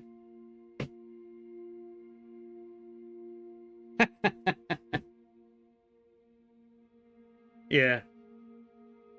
Good old Captain Dan. Alright, let's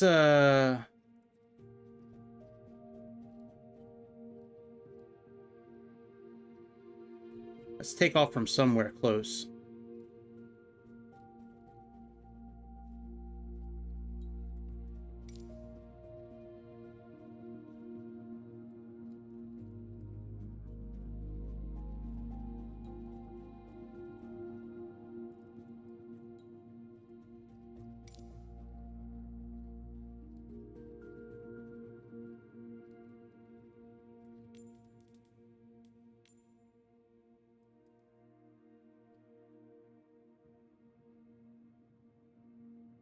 Alright, let me write this down because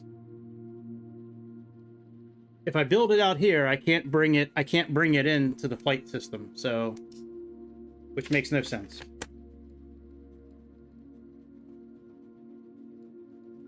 Alright, RCTP, I think that's Taiwan, I think. Or Taipei. Alright, 23 right. We have SPRA-1D. Then we have DE.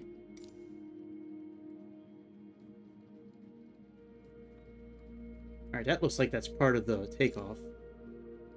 Then we have Venice.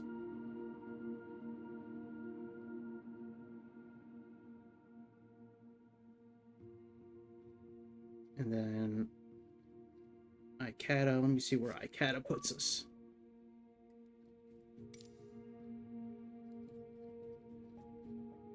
Alright, ICATA.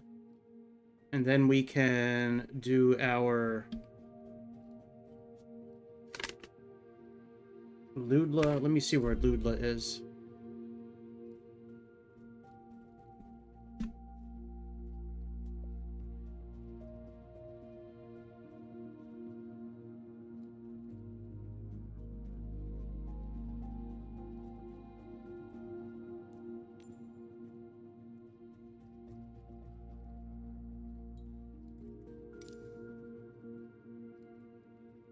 Okay, alright, that works. Alright, let's reset. Let's, actually, let me clear the cache out real quick.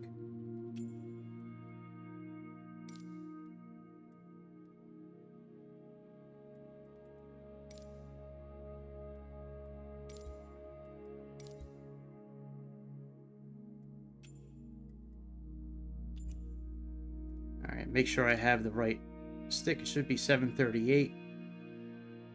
Oh. Well.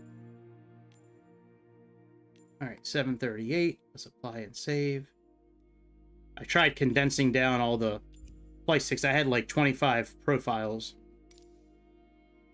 So, alright, let's go back to here.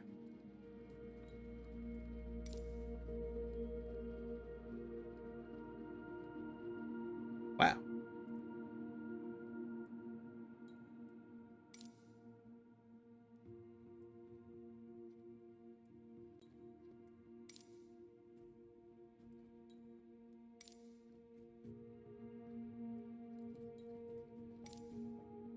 Okay, whatever. Who cares? Let's just go.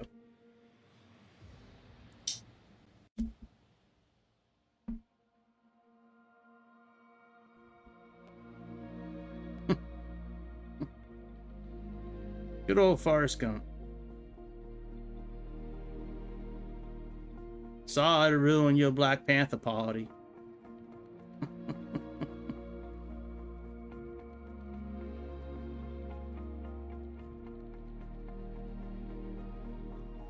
I like when Forrest was a kid and Sally Field slept with the doctor so she could get Forrest the leg thing, the leg braces.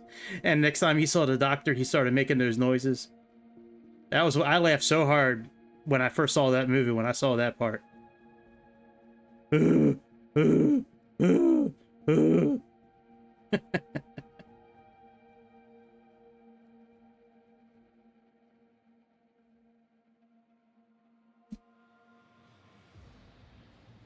All right, if it crashes this time, I'm not trying again tonight.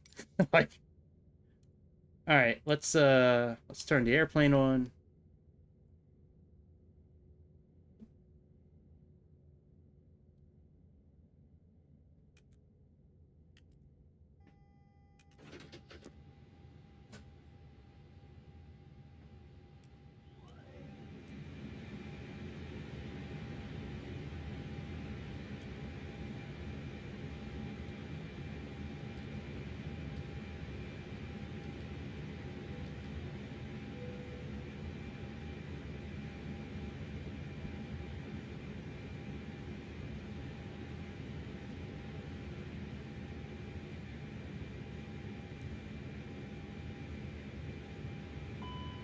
All right, we got RCTP.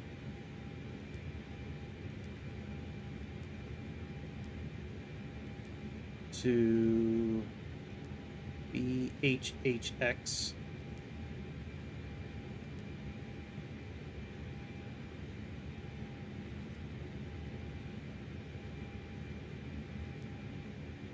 We're gonna do 12,000 feet.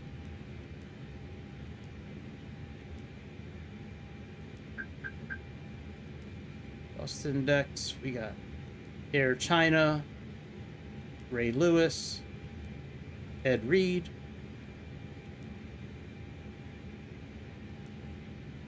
That's fine.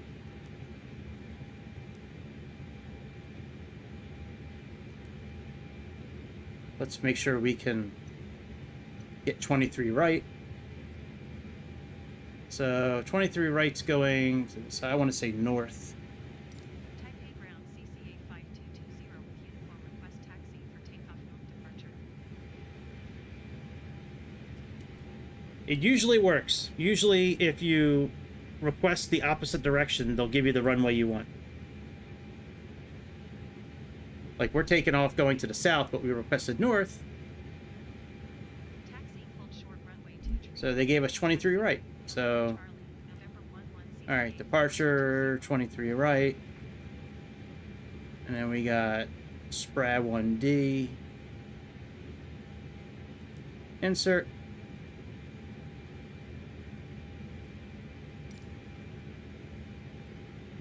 Okay. Let's type in our next waypoint. That is Binus. BINUS.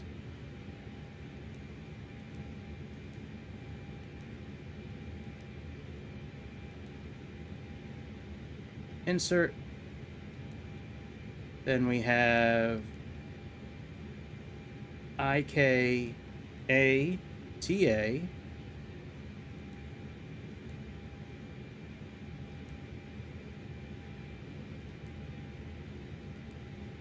Then we have Ludla, LUDLA.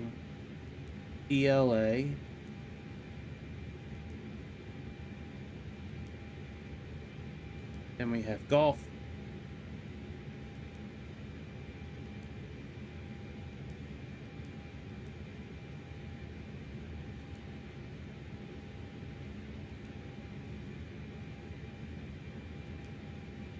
Then we have SL, then RW.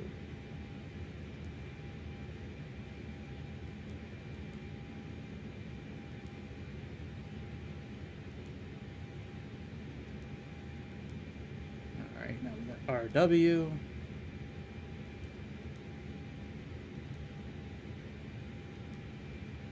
All right, can't do anything for the airport we're going to, so let's... RW's right in front of the runway. Let's check our flight plan out real quick on the map here. We might have to get rid of that manual there. I'm not really sure. Yeah, let's get... Oh, no, that looks like that's part of that takeoff. So let's put ourselves on plan 20.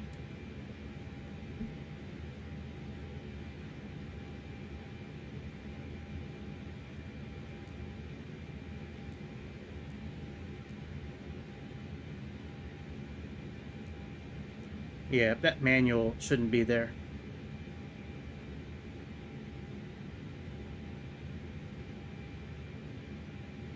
All right, let's clear. And then clear, and there we go. Yeah, that manual shouldn't have been in there. So now we got that. Icata, Ludlow, Golf, SL, RW. Very good. All right, let's go back to initialization. Let's finish setting up our payload. So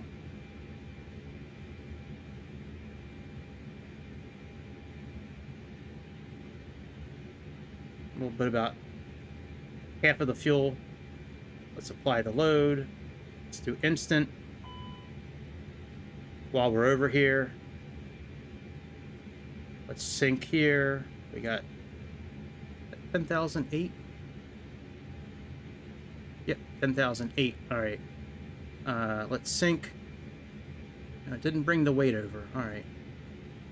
So we got 72.9, let's say.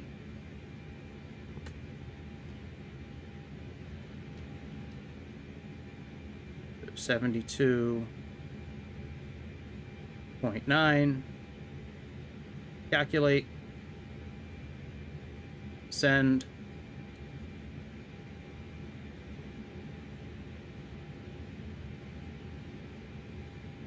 Let's come here. Let's click on this. Fuel planning.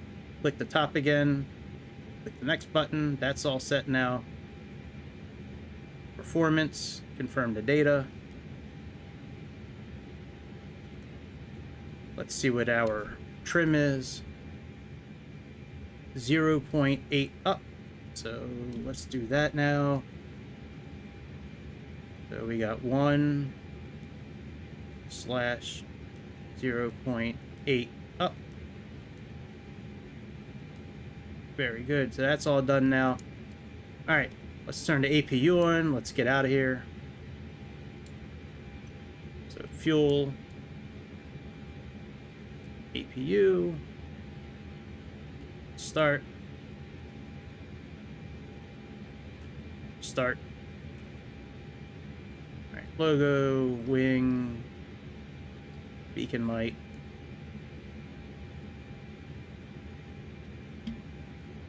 And let's put this on nav. 10,008. We'll put Mega Karen on flight plan duty.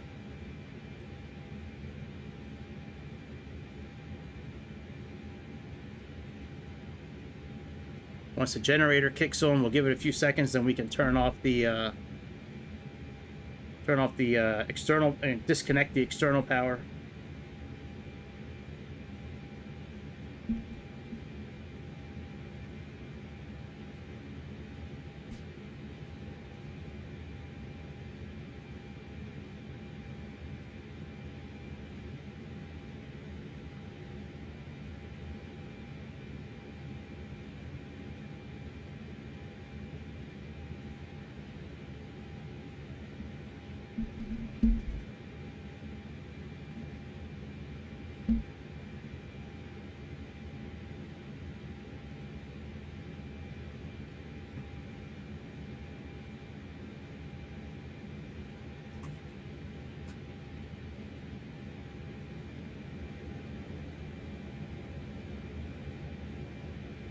All right, that's all done.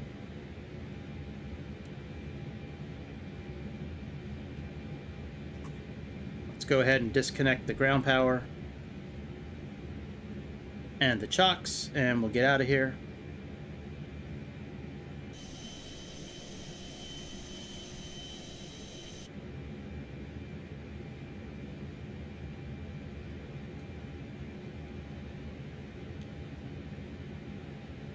Let's turn the fuel system on.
All right, let's put this on above, put that on TARA, put that on auto.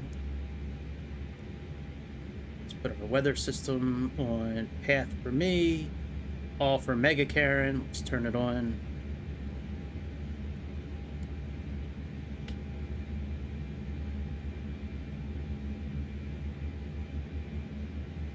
All right, we can stop right here. Put our brakes back on.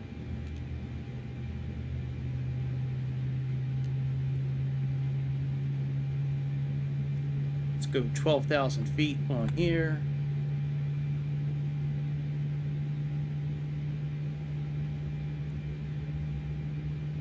Let's click program right here.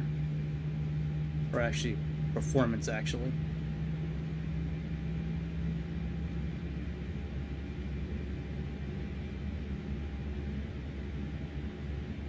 All right, let's hope this works this time.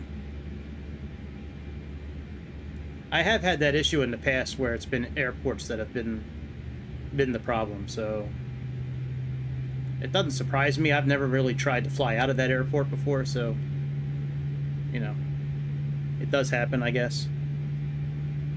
I just never see it happening to other people. I hear about it, but I never see it happening to other people. Well, I just see it happening to me.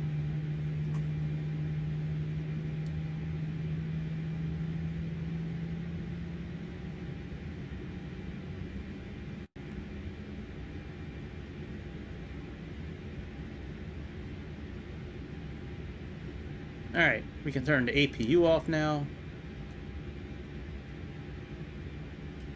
Put our taxi lights on. Let's put these on auto.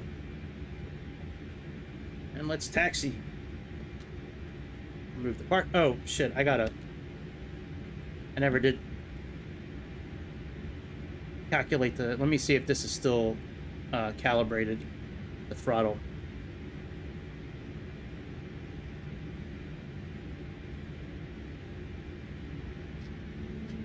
Yep, it is. All right.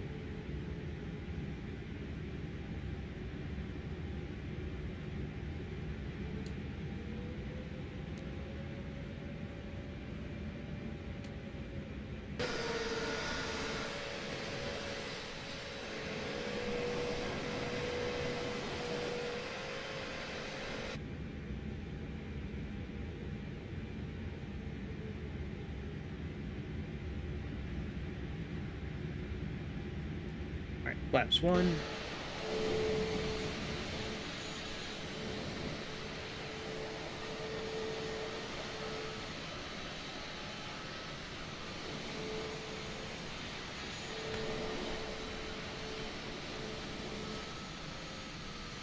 Man, I am so happy they gave us the runway like right next to where we're taking off from. That almost never happens. I have the option turned on to enforce the flight plan. It'll usually enforce the flight plan when you build it from the main menu. And I did that at first tonight, but it would not carry itself into the airplane. So I was like, well, what's the point of doing that then if you can't carry it in? So that's why we built it by hand here. All right, let's stop here. Park and brake back on. Put this on max.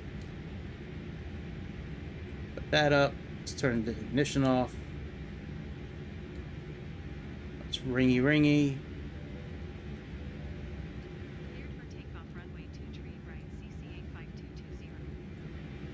Let's do takeoff here. All right, takeoff normal. So we are good to go.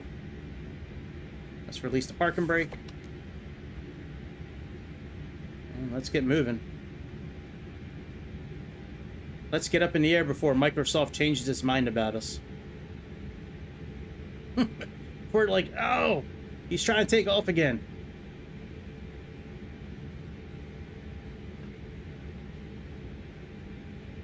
Actually, let me turn auto throttle. Oh, there we go. Auto throttle's off now.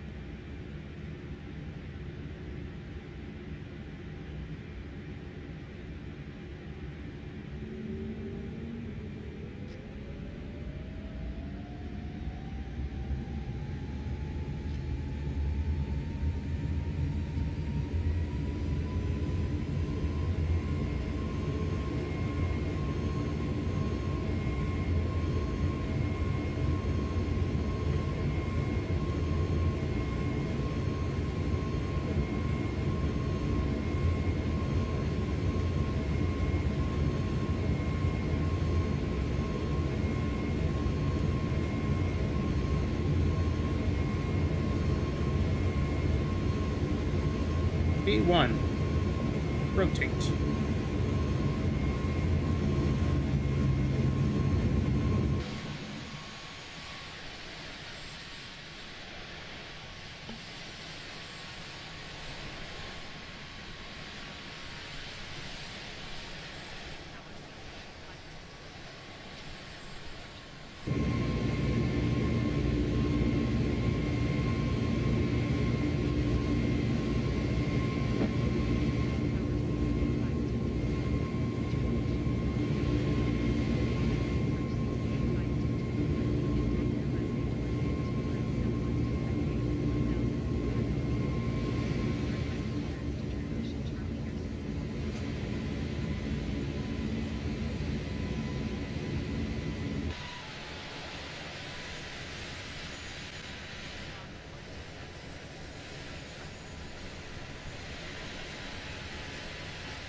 Actually, since we're out and about now, we can turn photogrammetry back on now. I'm sorry, photogrammetry. I usually leave that off when I'm starting up because it takes so much data. A lot of times when you're on the ground, at least for me on the Series X, a lot of times it makes the game really choppy. So in order to try to keep it smoother, I usually leave it off. And then once I get in the air, I'll put it back on again.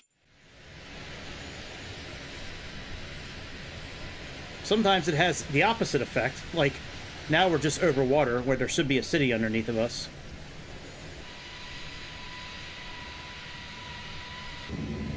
That's funny. Yeah, there should be a city underneath of us, by the way.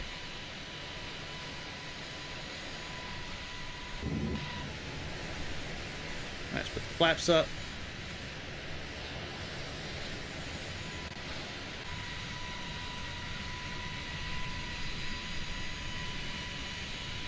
There we go. There's the city.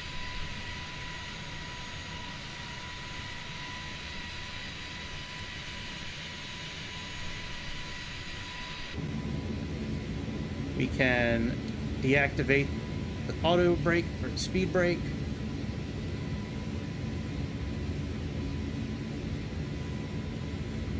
Let's double check our METAR. Yep, still 10,008. All right, very good.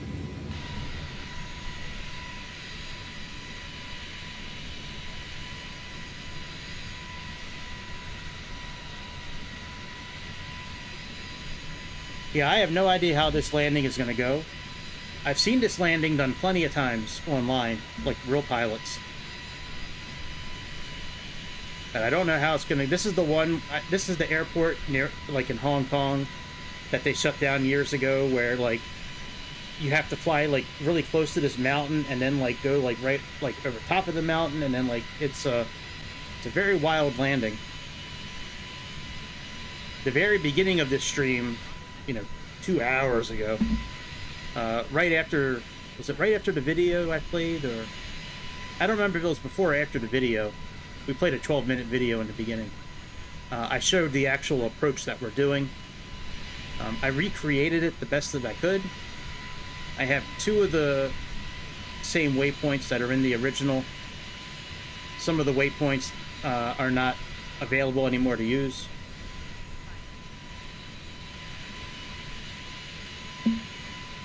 Oh, you know what? Let me turn the... Hang on. Let me turn the HUD off. I was flying in a propeller plane, and it was easier to have that on. Where the hell is it? No, it's under... Yeah, right here.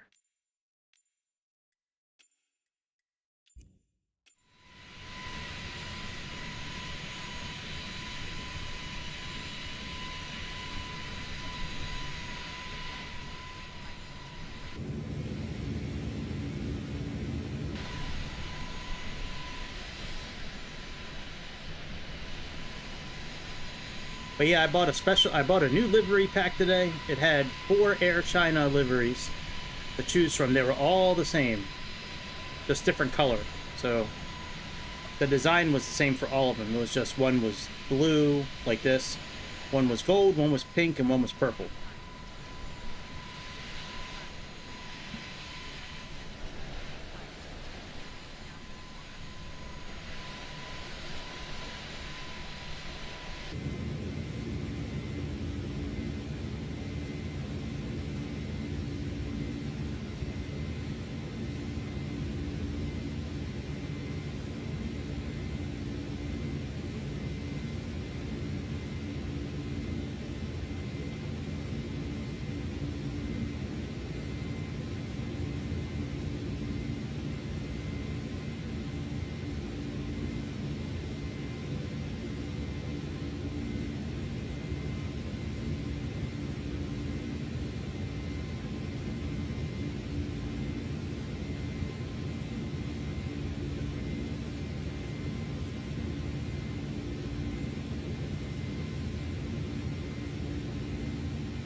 All right.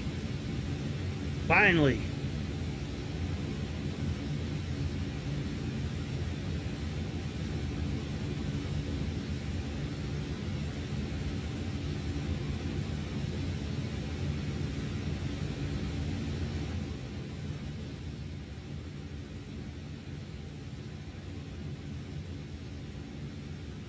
Let's go standard pressure.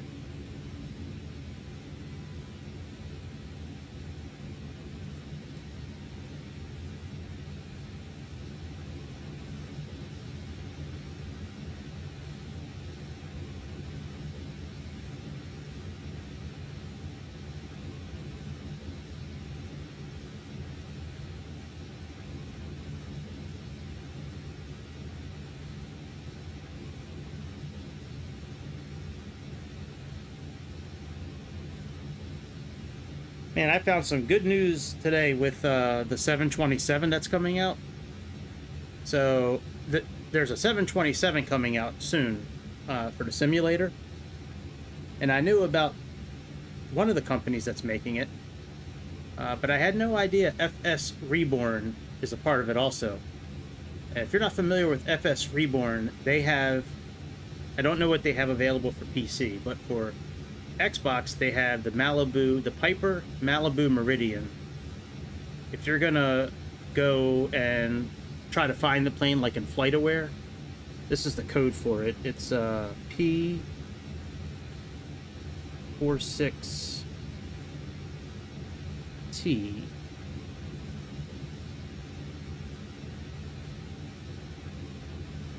That's the code for it. Let me put it over in Kick also. And that Malibu Meridian, maybe I'll fly it tomorrow night. It's one of the most well put together, advanced planes I've flown in this simulator ever. The amount of attention to detail, the level of input you have to do as a simulator. I mean, it is incredible what they did with this plane. The walk around features, the wear and tear, having to feed and give your people drinks if it's not the right temperature. They complain if you land too roughly. They complain. I mean, like, it's a really, really good plane.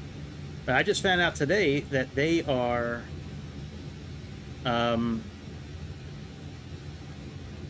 in a joint venture with the other company to make let me find out who the other company is. I forget who the other company is now. But yeah, they're working on this plane together, and that is really good news because FS Reborn is amazing. Yeah, SimWorks Studios, who I'm not really familiar with, but FS Reborn I am. And then I also put up on Discord today under the news section, iFly. I guess they're the ones making the new 737 MAX 800 for later this year. They've released some new pictures of it, so new, not nude, by the way. I said new, N-E-W. Not N-U-D-E.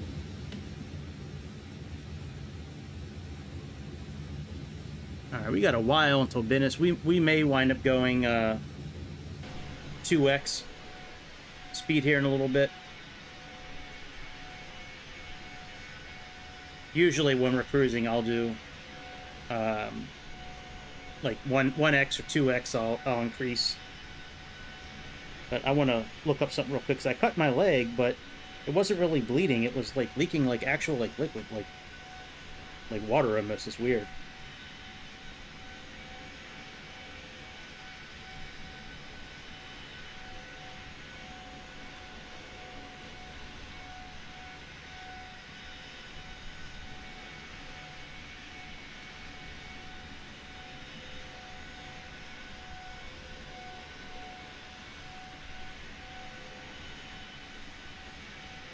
Oh, good. So my dad had, I don't even know who's on right now. I might be talking to nobody. Let me pull up stats real quick and see if anybody's on. It might just be me talking to myself, actually. Let me see here. Control panel.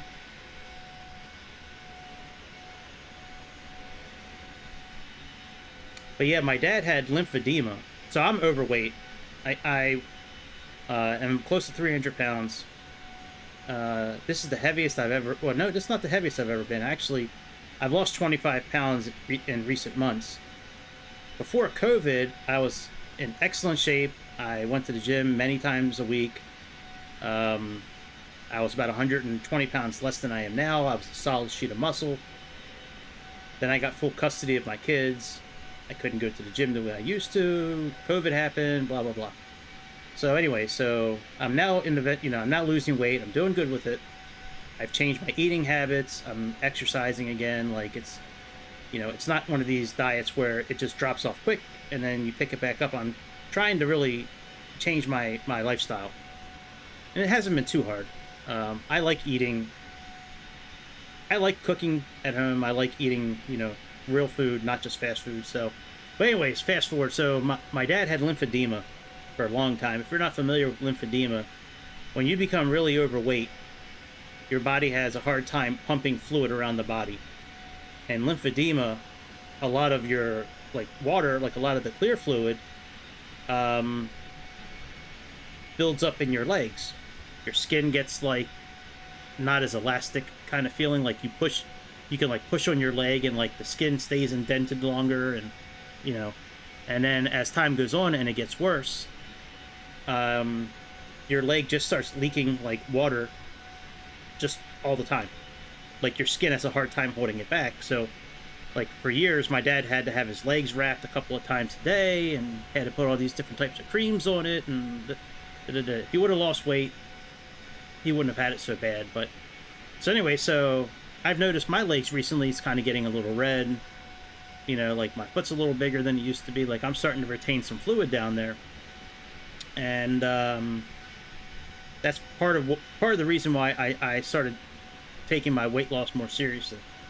I'm 46, things are going to start happening. I'm not scared of dying, but I certainly don't want to... If I can prevent myself from getting to a very unhealthy state, I will.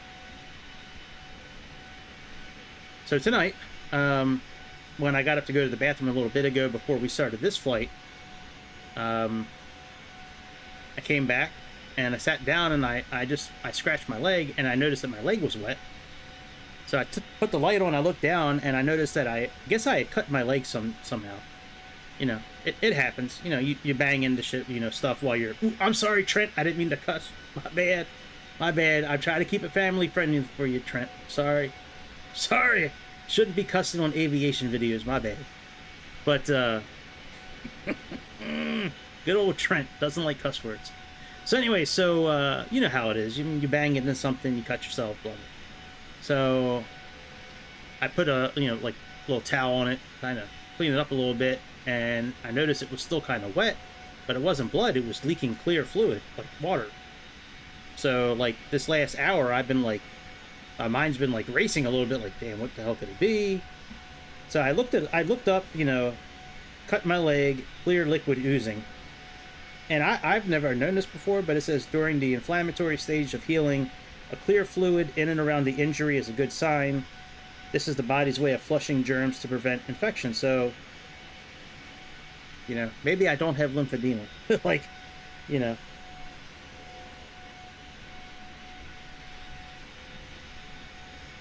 Yeah, along with discharge. What are 4 types of wound drainage? So anyway, so it looks like it's just that.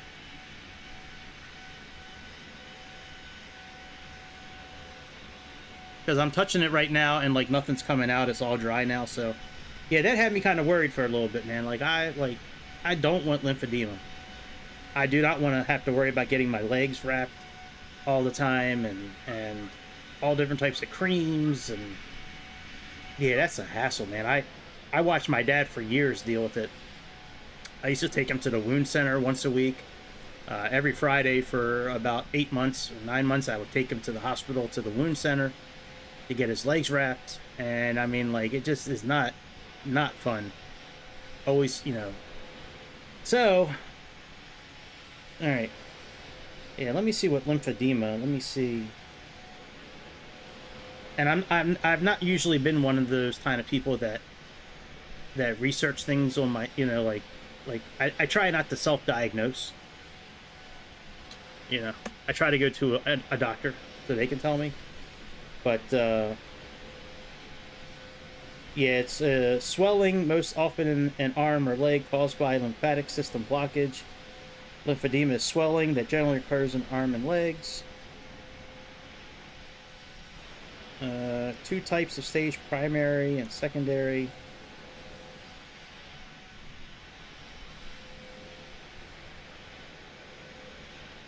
Alright, what is, how does a person, lymphedema is a result of blockage. This is most often caused by a traumatic event, sports injury, or, oh, so it doesn't look like it's from being overweight. I wonder how my dad got it then.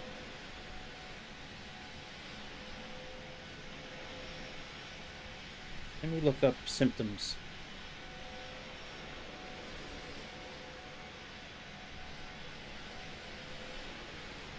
Dimpled skin like an orange peel or red. Oh, I don't have that. Includes swelling, feeling of heaviness or tightness, and loss of range of motion in the arms or legs, and I don't have that.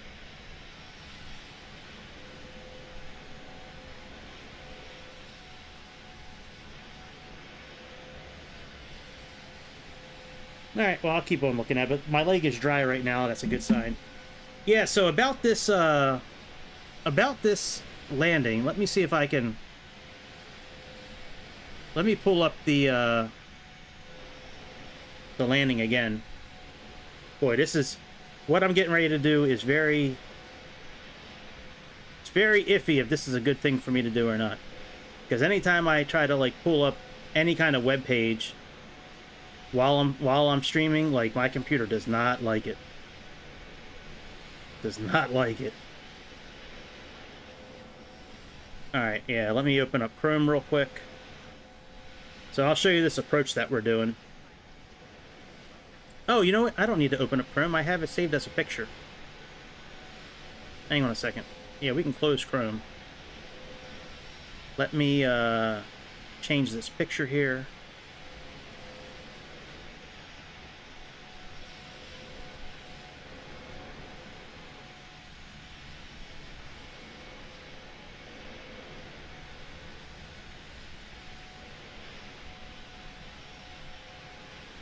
Alright, so this right here is what we're going to be flying tonight. So you can see on the very bottom of the picture, in the center, it says Sheyoung DVOR/DME. It says CH. So that CH is not there anymore. That's what we plugged in for Ludla. So we're using Ludla there. Then the waypoint after that does not exist anymore, but the waypoint Golf, which we programmed, is like right where that part of the island is. However, the one right above it, so if you're looking at the page, look to the middle left side of the page where it says NDB SL. SL still exists. And if you look all the way over to the right where it says checkerboard, that NDB right there, RW, is still there, and that's right in front of the runway. So if we do this correct, we should be able to follow this route right in. But the hard part of this landing is making that turn and then landing right away, because you're actually like turning at like a couple hundred feet in the air. I remember watching this landing plenty of times, and yeah. So we'll see what happens. So we'll give it a try. But yeah, that's what we're gonna be doing. All right, let me put up my other picture, because I have a new picture now for the end of streams. I don't know if you guys have seen it yet or not. Let me show it to you. I thought it was pretty funny. So if you like Goodfellas, you'll like this picture. Let me find it right here.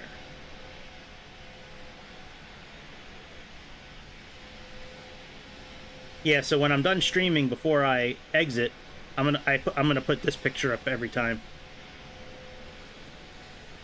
So I don't know. I thought that was kind of funny. All right, let's speed up a little bit. So let's go N2.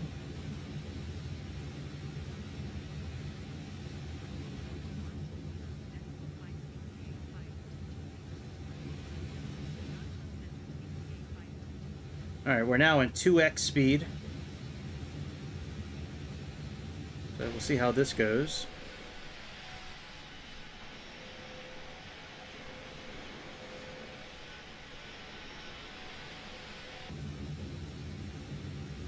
All right, and what are we looking at for altitude and all that here? So we have 12,000 at Golf. Ah, that's not good. We need to change that up. So, all right, let's go back into regular speed. Let me hit the V button a couple of times. Let me pull up that chart because we need to be at a certain altitude at certain times. And that's not showing right now. All right, let's go PDF. So we should be at 8,000 feet, 6,000 feet prior to crossing CH. So CH is where Ludla is, so let's put in 6,000 feet for Ludla. So, all right, we got, let's click on the right side. So we're gonna do, 230 for the speed there. And then we're gonna do 6,000.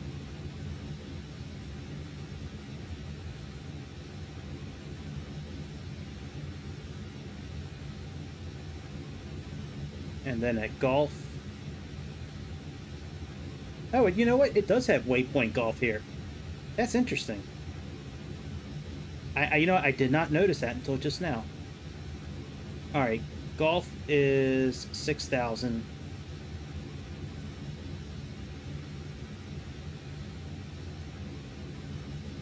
SL is 4,500.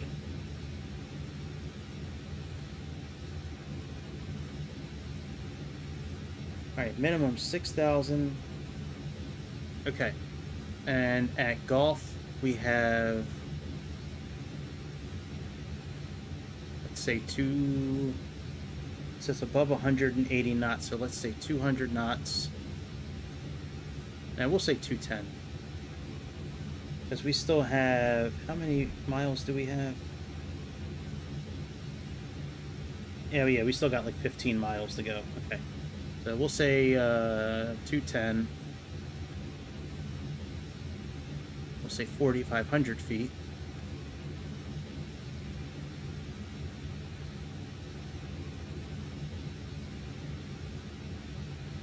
No, not for Golf. Golf, we'll do 5,000 for Golf. Yep, 5,000 for Golf. We'll do 220 there. SL, that's going to be 210. This one's going to be 4,500.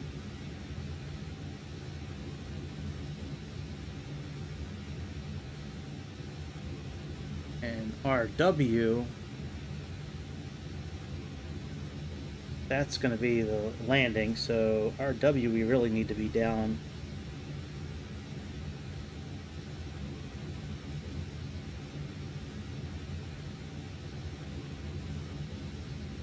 What's the landing height of this? So runway height is 15 feet. So let's say 100 feet.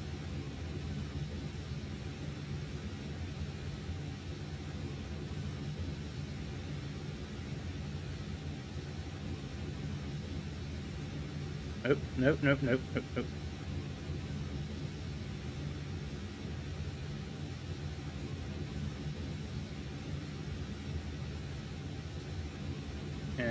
we'll say like a speed of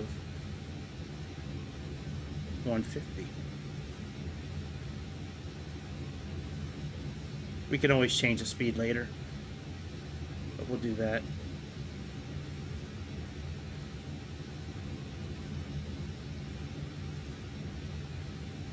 All right, so that works.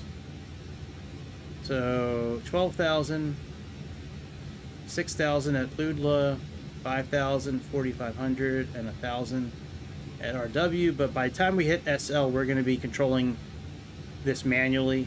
As far as the descent, we're not going to really use VNav or anything like that at that point.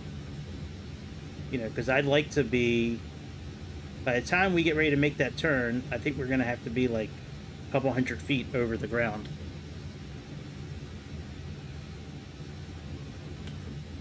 All right, very good. Now we can speed up a little bit again. Yeah, we still have 68 miles to our next waypoint. So let's hit the N button a couple of times.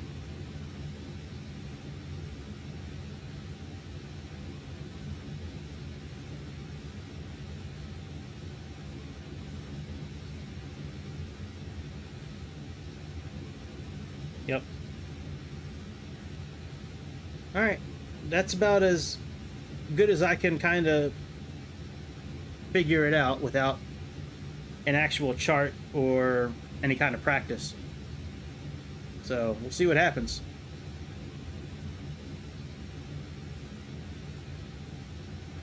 Well, we have no ILS, no VOR. I mean, RW is an NDV station, but that, you know, that doesn't really help a whole lot.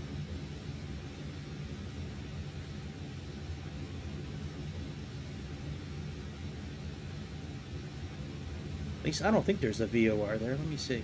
No. Nope, just the NDB station. Here's RW, so we're going to have to... We're going to hit SL. We're going to come in like this. Hit SL. Go bounce off this mountain and go land like right in there, so... That's the plan, at least.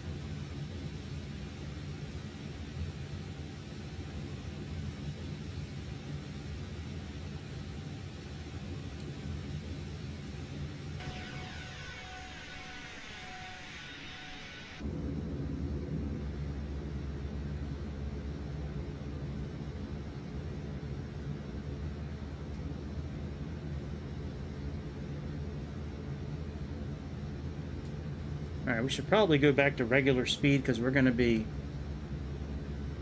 coming up on another waypoint here in a minute, I think.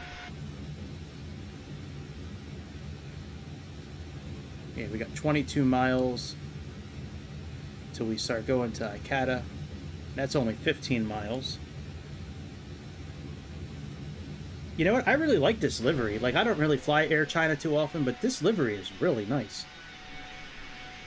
When we're finished tonight, I'll run through the other liveries that came through with this this pack from 2Pilot. I do like the other pack a little better that I have because that pack, I forget who makes it. It might be it's Bravo Airspace. They make the other livery pack that I have, but that airplane actually gets dirty while you're flying it. It's got other stickers in here like they have in real life. Plus the tablet is like in a Panasonic case, which, I don't know. I kind of thought that was pretty cool, but... Alright, we're going to type in... VHHH.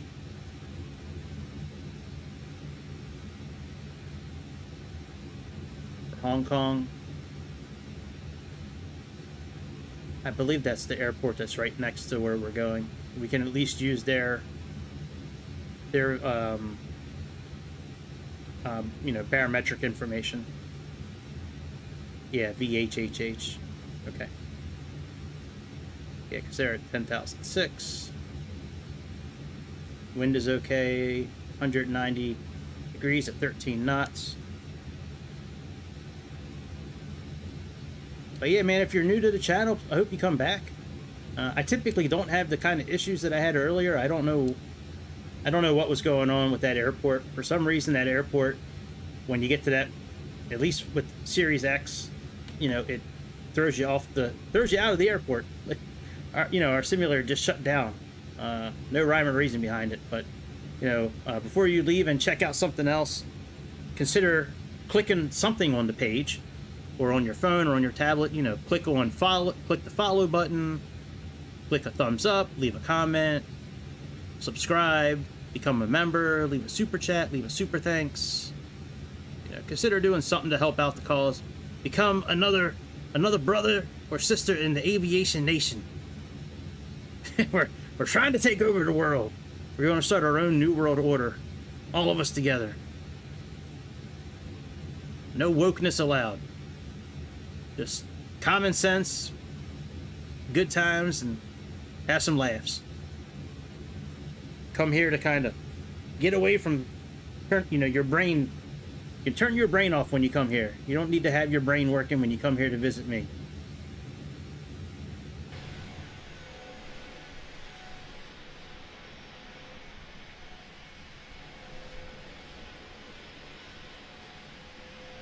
But yeah, I am really nervous about this landing, to be honest. Like, I don't usually get nervous about landings, but being that this one, a real pilot asked me to do this, so that kind of makes me a little nervous that a real pilot, wants me to do this.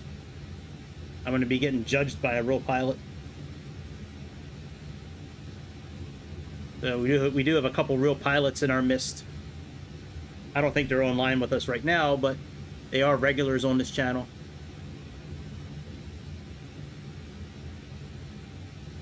I would love to get my pilot's license in real life. That would be so dope. I plan on doing it one day. Once my kids maybe are more independent and they don't really need to rely on me for so much financial help right now. Right now, I mean, I understand they're teenagers, they're still in school, but when they get a little older and I can kind of cut back my cost of living. Or, I mean, if I could get a scholarship to the flight school right now, that would be awesome. Maybe I should apply. I would love being a pilot. That would be awesome. Go to pilot school, get my license, then try to squeeze my big butt in one of those little pilot seats. They're like, well, Greg, we'd give you we would consider giving you a scholarship, but you need to lose about 60 pounds first so you can squeeze into the seat.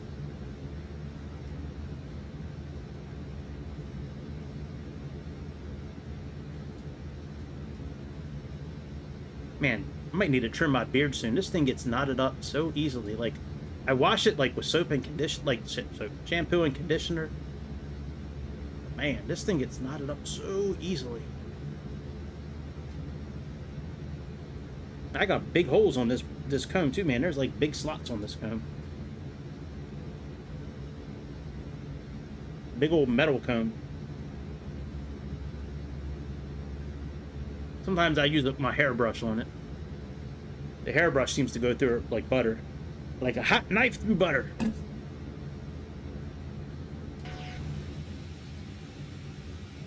Alright, there's Icata. We're going to be descending here pretty soon.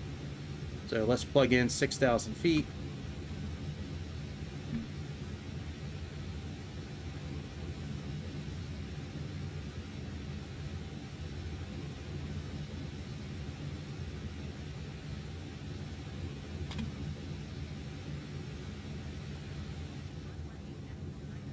So we're not going to have too much longer until we begin our approach. I think we got about 37 miles to the next waypoint.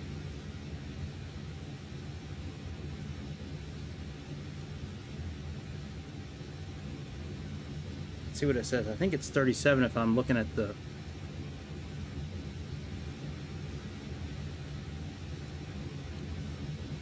All right, let's plug in. All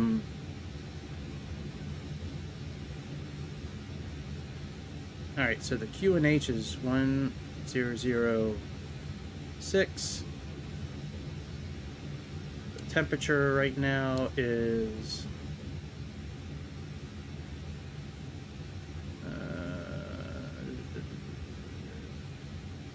1006. Don't see the temperature. All right, wind is 190 with 13 knots.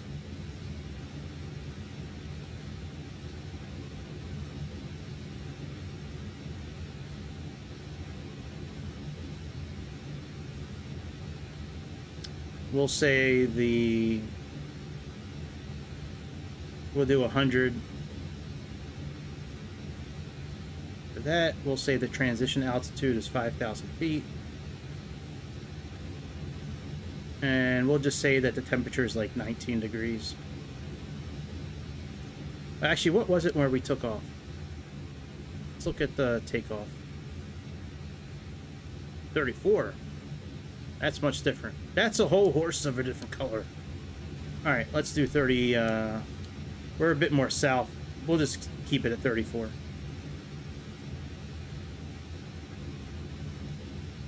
All right, so VLS, so 138. So let's change that final speed to 140.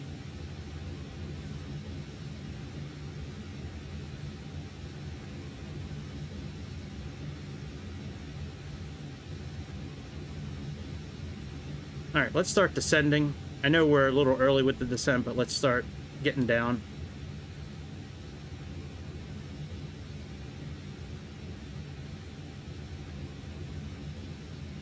I'd rather get down earlier than later. These planes never seem to give you enough time to descend, and in this simulator, they always seem to like want you to use your speed brake and, you know, ride that the whole way down. I don't want to do that. I like to, you know, get down and not have to ride the speed brake the whole time.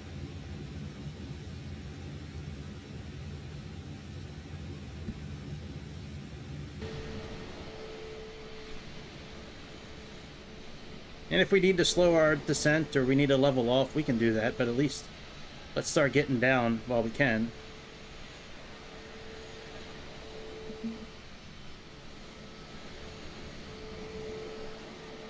Uh-oh, my phone is dinging.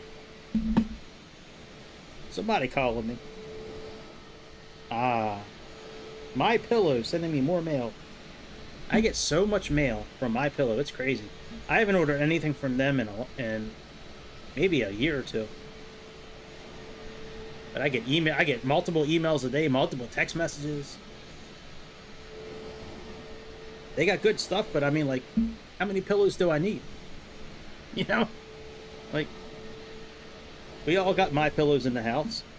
I really want to get some of their towels. And the slippers they have, man. Oh, the slippers to die for, man. Being that I've been working from home, I've just been wearing slippers most of the day, and yeah, they look so comfortable. My slippers, I think that's what they're called.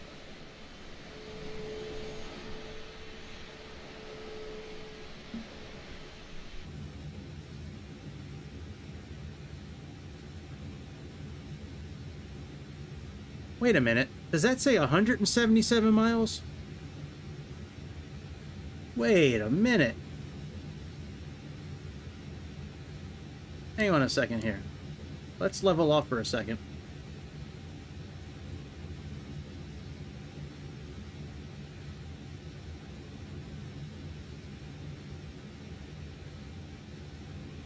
Is that really 170? Oh man, yeah, we got some time.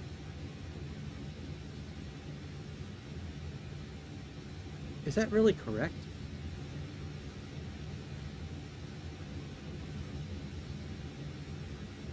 Let's get rid of, maybe that is correct.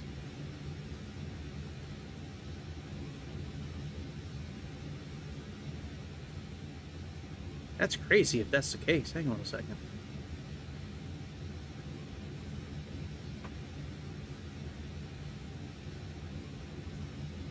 Yeah, that is. All right, let's go back up to like 11,000 feet.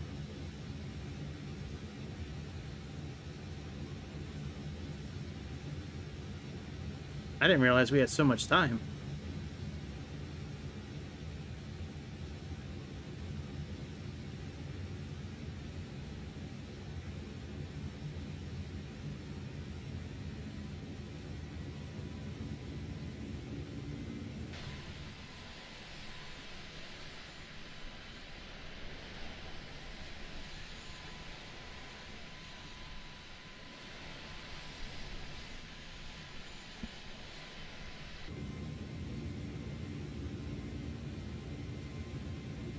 And then we'll go 2x when we get up to cruising altitude and cruising speed. We'll speed up our flight again. I could have sworn it said we had like 30 some miles.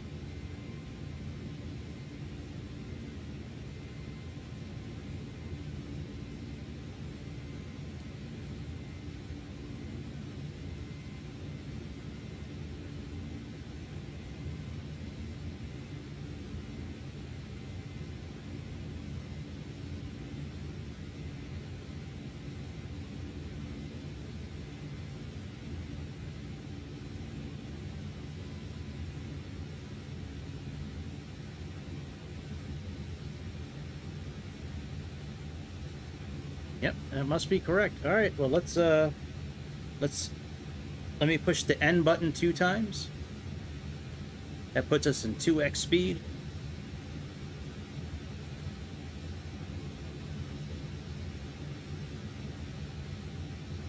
Since we got 150 some miles to go.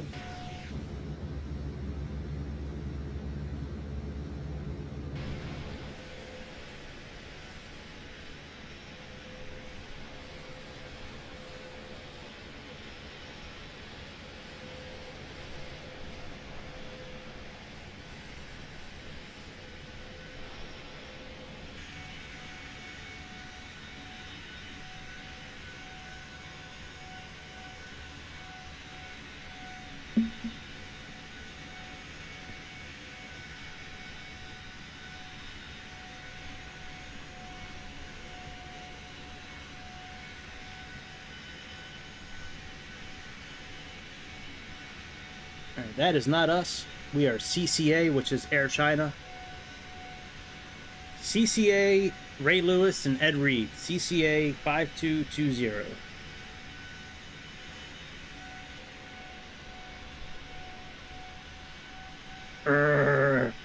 Somebody else has the PMDG 777. We don't have it yet on Xbox. Still waiting to live my best life so I can get that airplane. But I knew in my heart, wherever my heart's located, I knew in my heart that we weren't getting that plane on Xbox on the release date. We never get our toys. We're like the island of misfit toys. We got Yukon Cornelius showing us around. The island of misfit toys. Yeah, we never get our toys first. Or at the same time as PC players. I remember with the tablet from PMDG last year. That tablet came out on the 737. Came out like 4 months later on Xbox. Ew, we got some weather. Ew, we got some weather. Maybe we should slow down a little bit.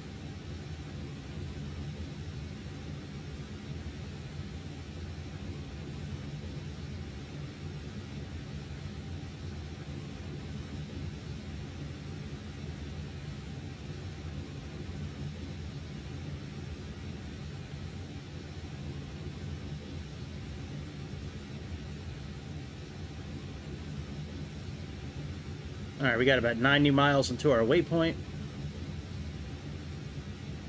5, 10, so with about 20-25 miles we'll descend.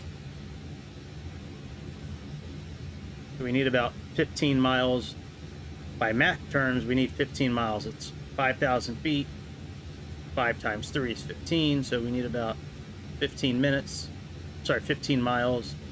But I usually like to give us a little extra space.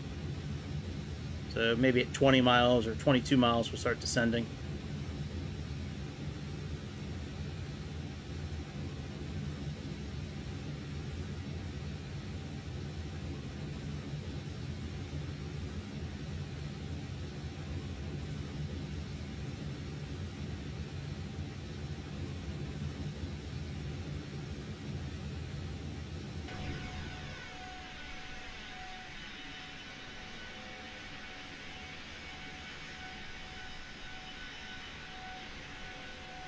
I wouldn't have put the landing lights on if I knew we were... oh, yeah, I should probably turn them off.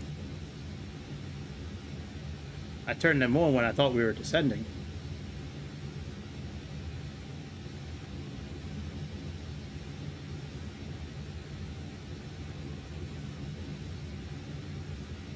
Alright, we got about 60 miles now until we get to Ludla. And after that, it's not too much after that. It's only, you know, a few miles to Gulf, then a few miles to SL, then a few miles to RW.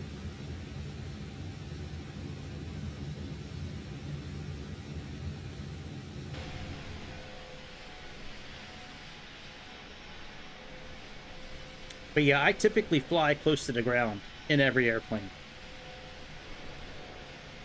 I find it really boring climbing to 38,000 feet or 35,000 feet and then looking at the ground from up there. I mean, I guess it's okay every once in a while, but like, Microsoft has done such a good job with the satellite imagery and the ground textures on this game. It's a shame to look at it from such a high elevation. So I try to fly as close to the ground as possible in every airplane. I typically fly a lot closer when I'm in regular airplanes where you don't go this fast.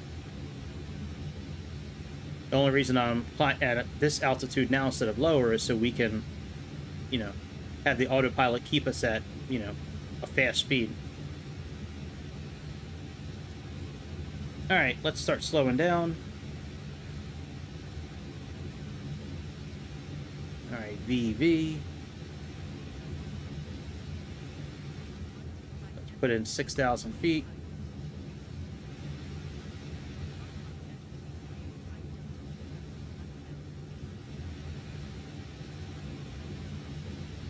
And we got about 30 miles. Yeah, let's start descending.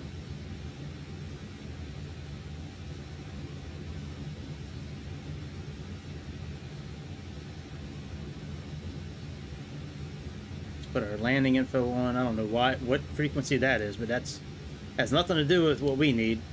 All right, now we can put the nav lights back on. I mean the logo lights, wing light, landing lights.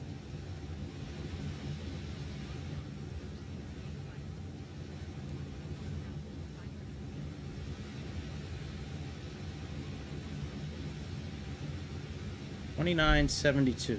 All right. I guess we're doing inches of mercury.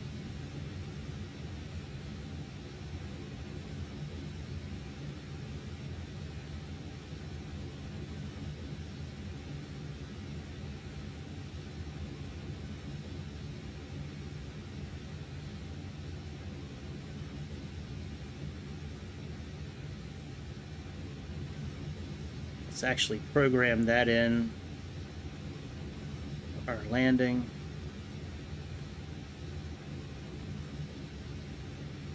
$29.72.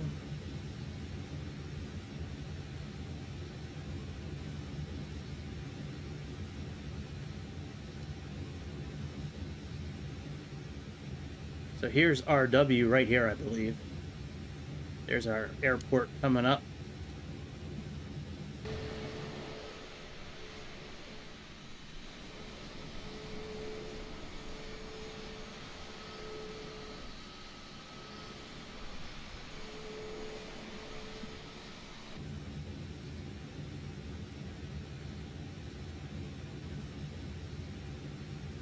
Oh, we still got about 11 miles to it. Okay.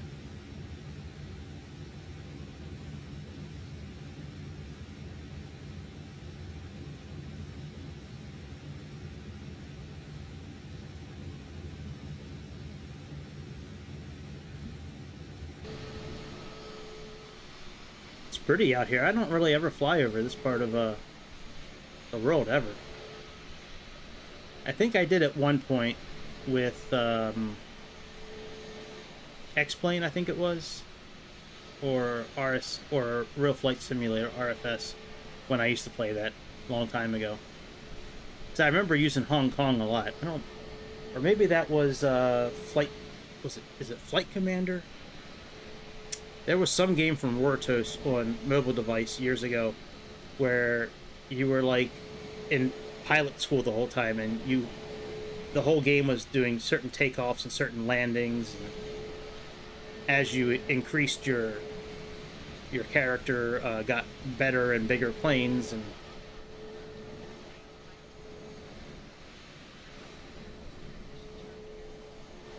I think it's called Flight Commander, I think.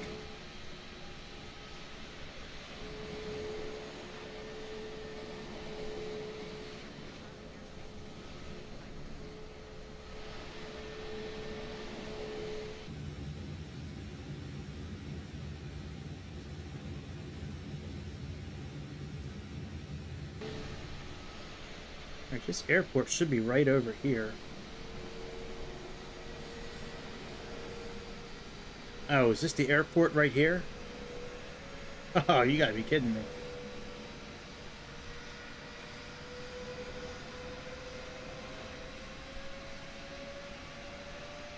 I thought that was Hong Kong. I don't think that was the airport we're going to. That might be it.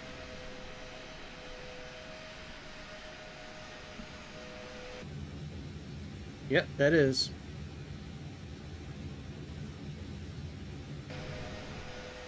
Wow, that's a hell of a landing. Right over the city and then come in. Jeez. That's right. That is what I used to see.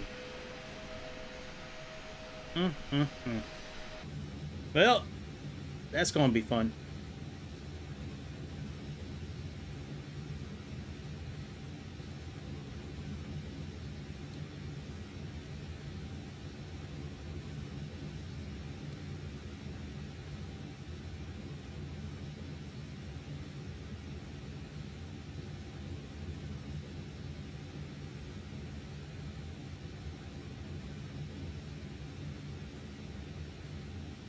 Alright, we're getting ready to slow down a bit.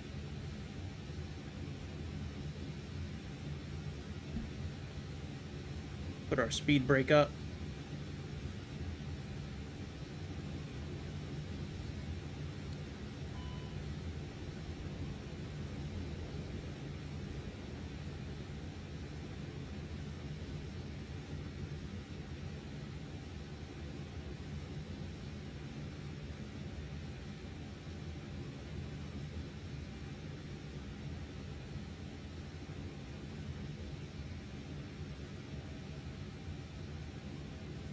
Alright, let's get down to 5,000 feet.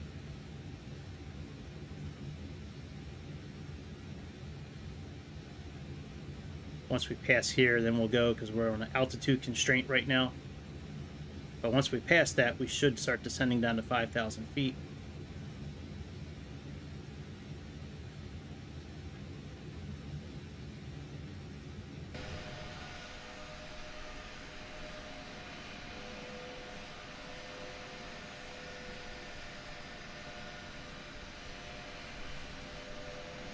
That's a really pretty color blue. I like that color blue. Alright, now we're descending.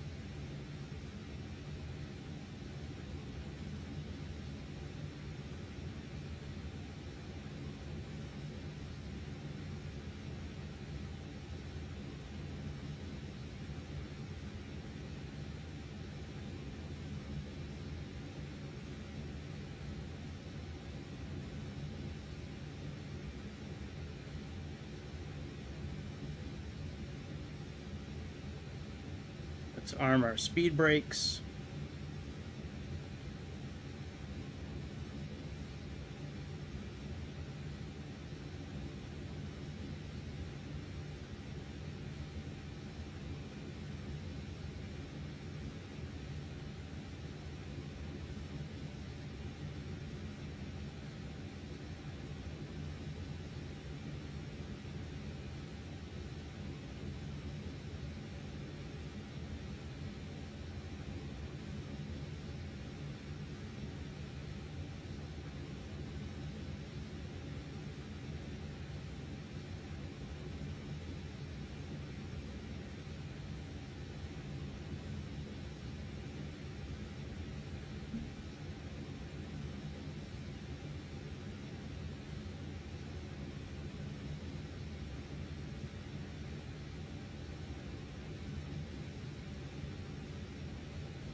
Alright, we're getting ready to slow down again.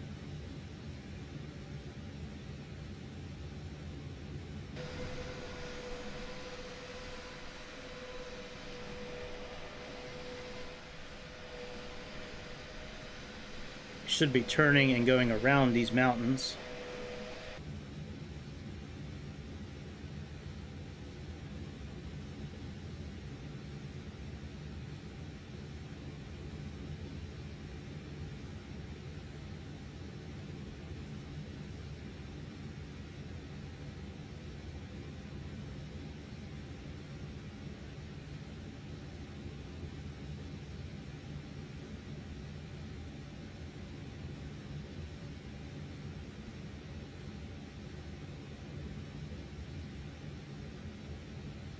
Let's go flaps 1.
What the?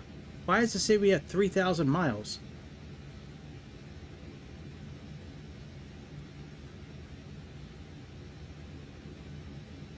What the hell?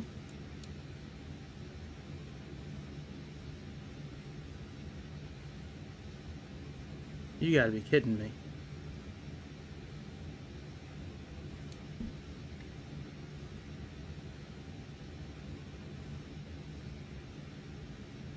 Alright, let's go into heading mode. Let's get rid of SL.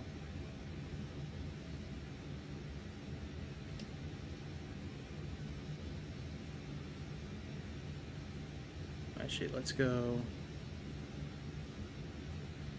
direct to RW.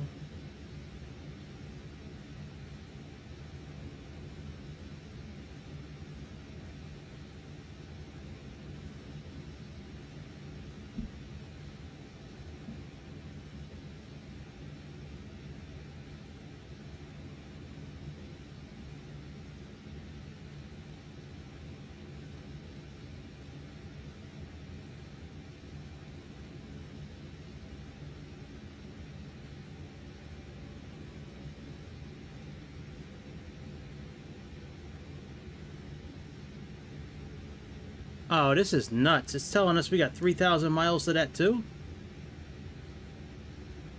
What the hell is going on here?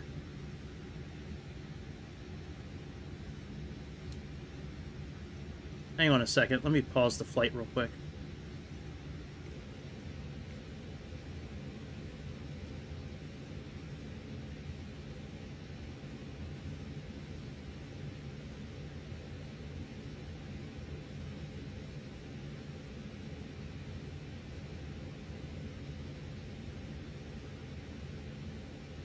B77.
All right, let's start turning back. 2,500.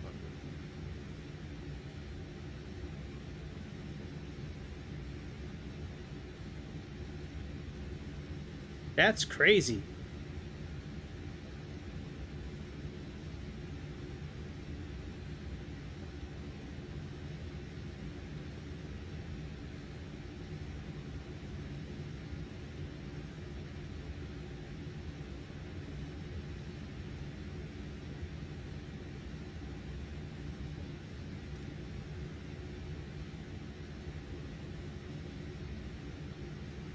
All right, let's hold our altitude here.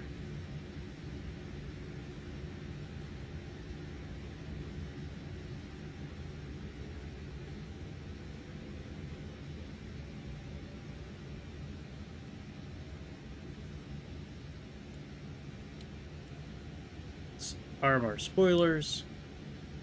Let's at least notify the cabin.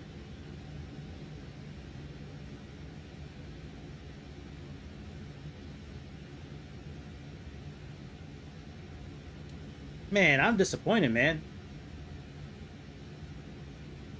I almost kind of want to do a go-around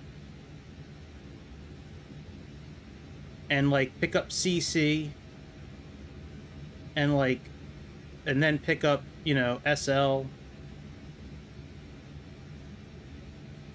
and kind of do this thing, like, for real. Actually, you know what? I am going to do that. Let's put in SL.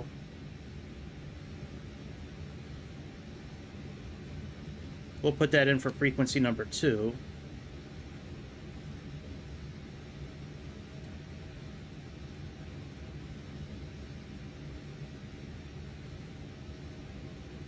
All right, let's put on ADF2. Do that.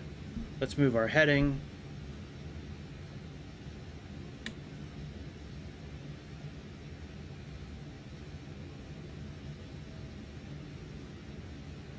Then after CC, we have... Oh, that's not what I wanted to do. CC.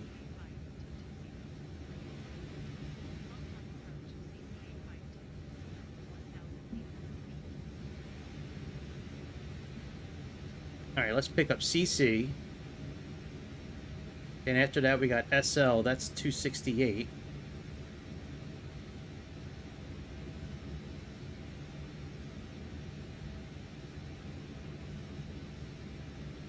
And then after SL, then we got SC and then RW. Okay, so SC and then RW.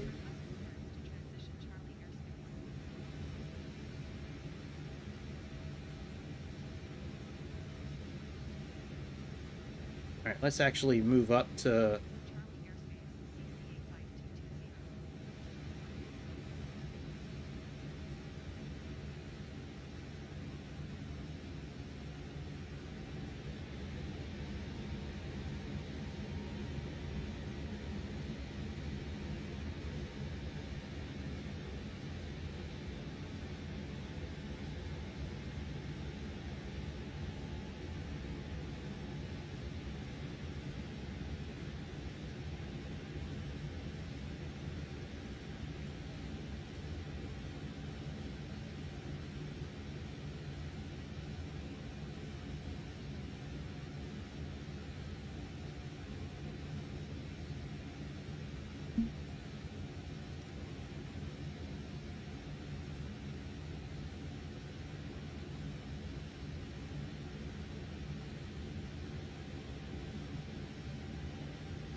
All right, so we're doing a kind of a go around. You know, when I typed everything in, I followed everything. I mean, I put in the correct waypoints. Here's the new Hong Kong airport. This thing is awesome.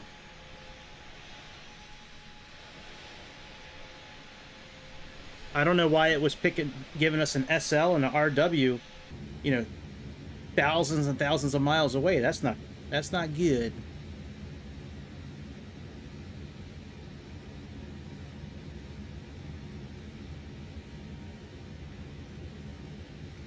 But we'll get it.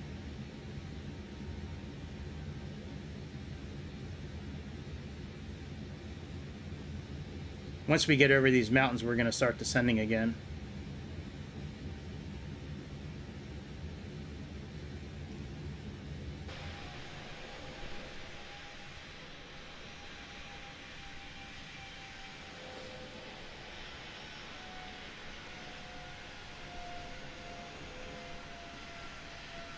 Very cool.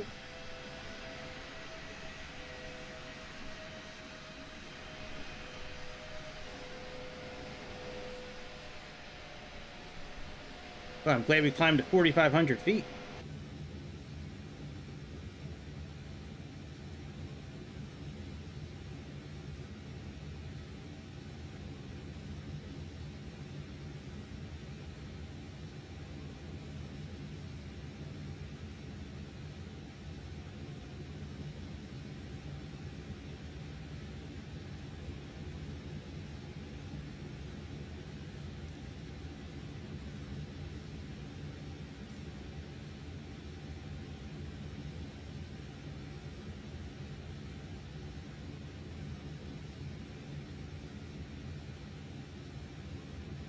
All right, we can stay at 4,500 feet to our next waypoint.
SC.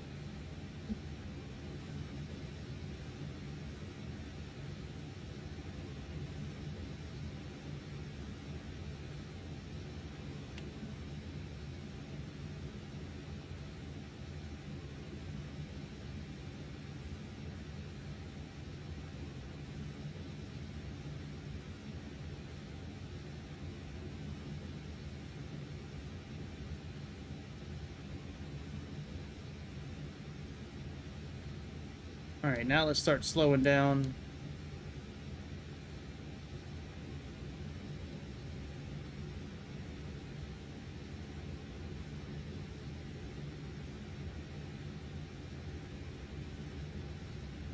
We'll do 220.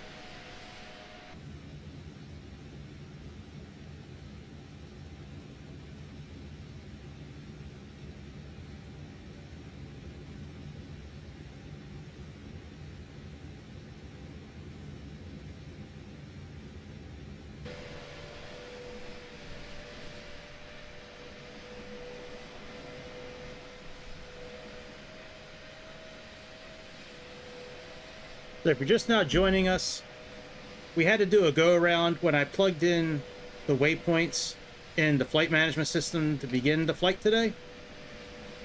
Well, it put SL and RW, which are the two waypoints that we need for our landing, For some reason, it gave us waypoints that were 3,000 miles away. I know I did not choose that. But that's what it gave us anyways.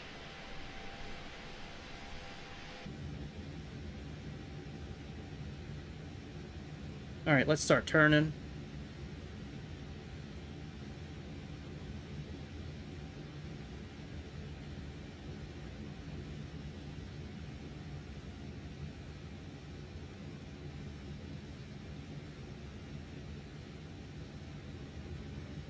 Let's plug in RW.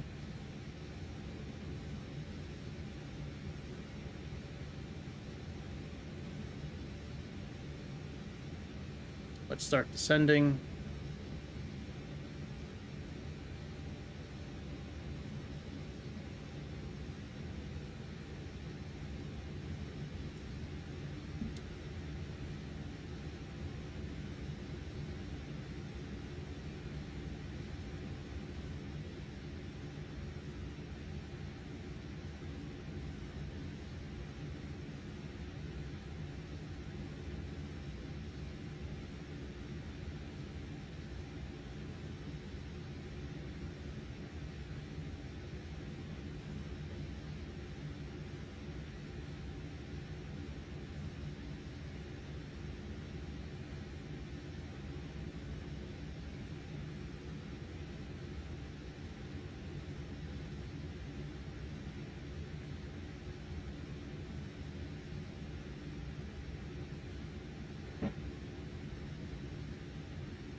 All right, let's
Yeah, I like that.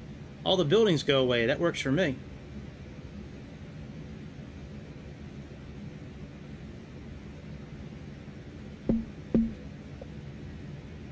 Light stick is not staying put the way I want it to.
Not bad.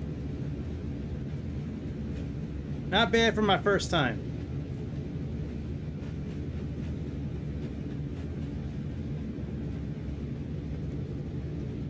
Now, if we only had an instant replay feature, we could really, like, dig into it and see what happened, but that wasn't too bad for the first time. That was fun. We're going to have to do that again one day. Now that we know about the correct waypoints. Like... Yeah, man. That was cool. Very cool. It's intense. Alright, let's, Very cool. Very cool. That was cool, Chicago. Thanks for the, you know, the suggestion. Sorry, I was losing my train of thought. Sorry for the suggestion. Yeah, he gave us that one, and he also gave us Paro, which is near Lukla.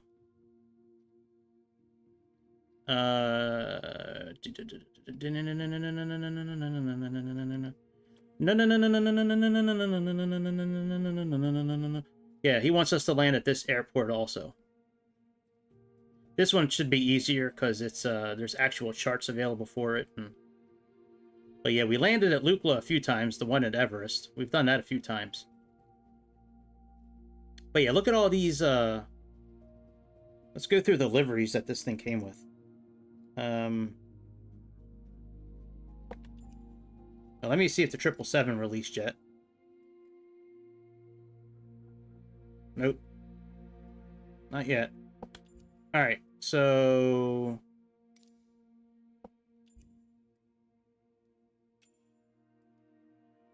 where do I want to do it? I'll do it from here, I guess.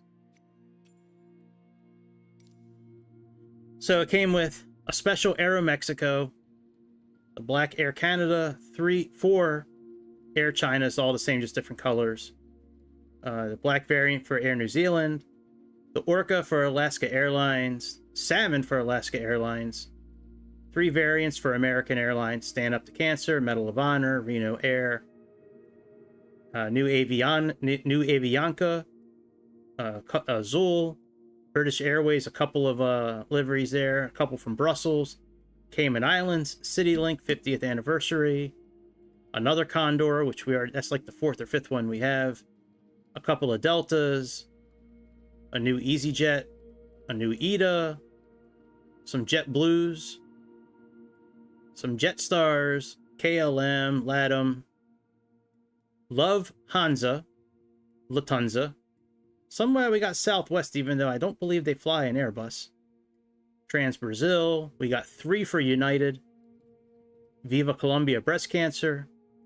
And then these are the ones from Bravo Airspace. But yeah, I mean, that for $3, that's a hell of a package for $3. So, all right, how are we doing on time? 3 hours and 15 minutes. That's not too bad. Let's try to land on the aircraft carrier. Let's jump into the F-14 Tomcat.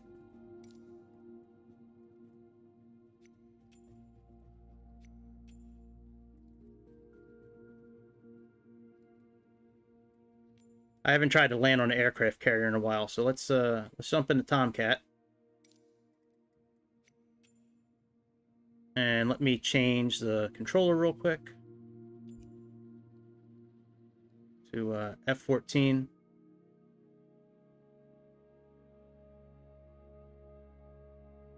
If the system cooperates with me, it might just say, you're done for the night. All right, controllers. That was a cool flight.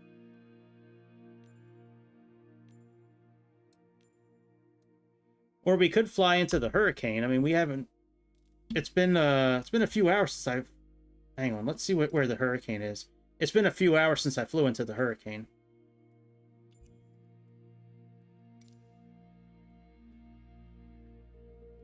Let's make it bright outside.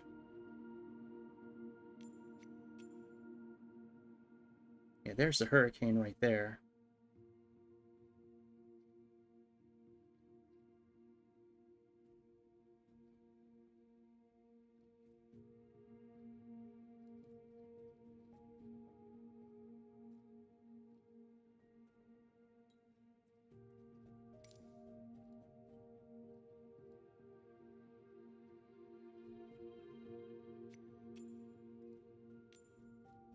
Yeah, let's fly into the carrier. I mean, let's fly into the Hurricane.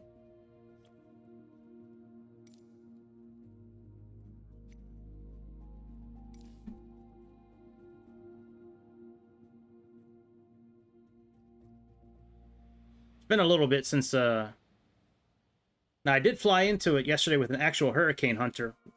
We're going to do that again tomorrow as well. But the Hurricane Hunter we flew yesterday, I guess the winds were not updated in the simulator yet, because we were flying in it and there was like no wind at all. Much different story today. We flew 4 different airplanes into it today, and we were getting blown around like a sheet of paper.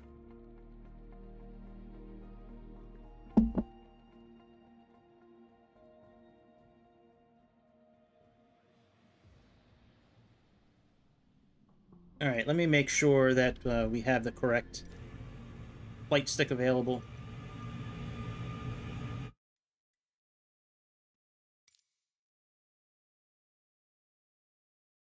All right, good. F14.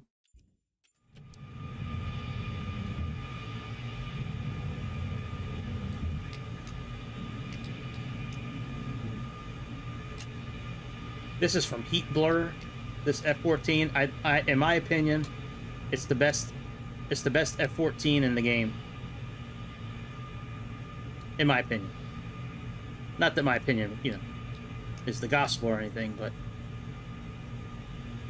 all right, taxi lights.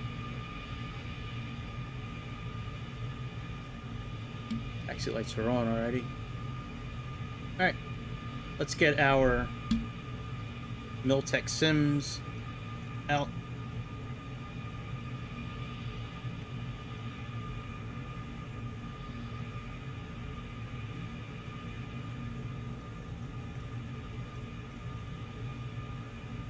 Let's get our clearance to take off.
All right, nose down.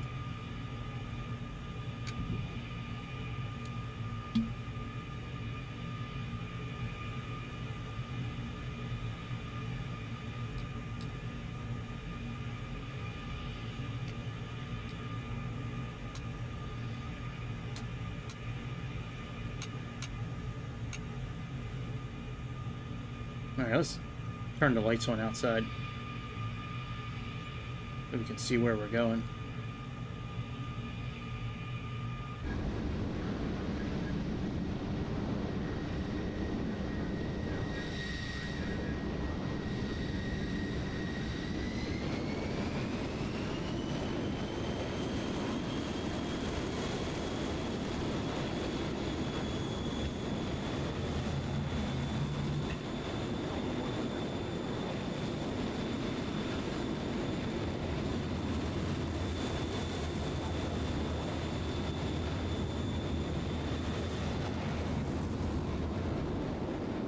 Oh, you know, let me turn the HUD on outside real quick.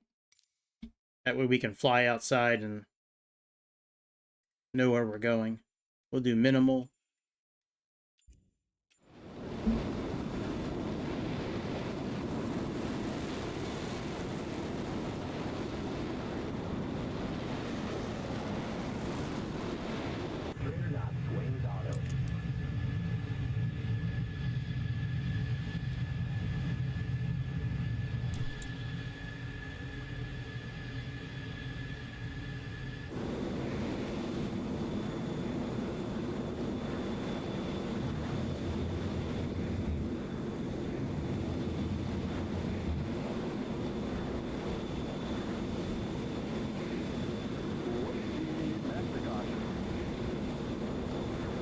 Master caution.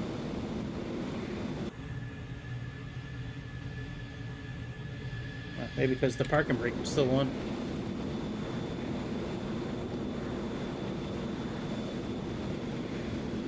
Alright, let's go. Autopilot, heading, altitude, and nose wheel steering button. Let's put this on cruise.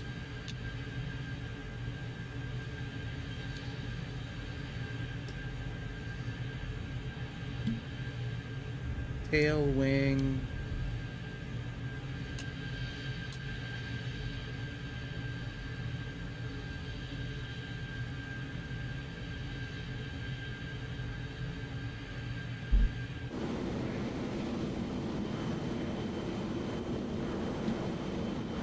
Usually you'll see a lot of people at the...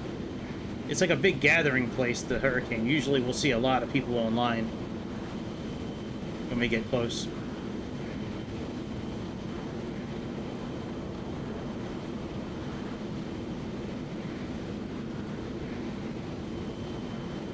You can already see it's starting to get windy. Our ass is starting to shake. What's that saying? It must be jelly because jam don't shake like that. That must be jelly. Because jam sure don't shake like that.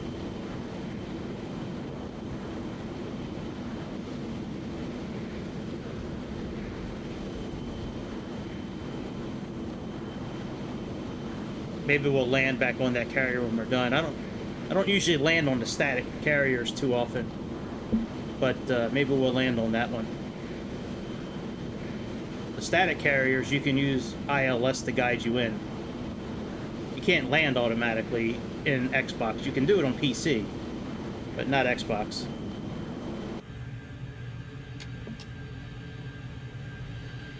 Alright, that's on, and nose wheel steering button.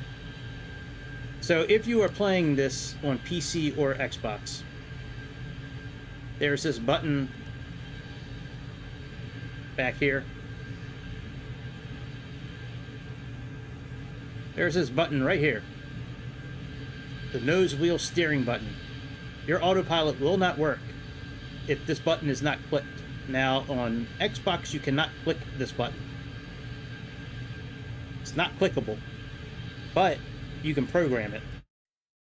And I have it programmed for... So if you go under miscellaneous, set nose wheel steering to limit. Just go ahead and program that for whatever you want to program it for. But when you program it, then you can actually use the autopilot. Most of the time when you engage the autopilot, you're going to get this warning up here. It's like N/S something or something. So that's letting you know that you need to do the nose wheel steering button. Also, when you're landing, especially on a carrier, when you get close, push this button in, and that'll put all your flaps down all the way, the wings, like, that gets you ready for landing. So this button when you're ready to land, when you're close to it. The other button for autopilot. The autopilot's right here. On and off, altitude. I'm sorry, altitude, heading. And then this is for, like, automatic carrier landing, which we don't have access to. If you're going to do the automatic carrier landing, you need to go in the back as well. And you need to do a few things back here, which I'm not going to go over tonight. We can't do it. If somebody wants to know what it is, let me know. I can walk you through it, but...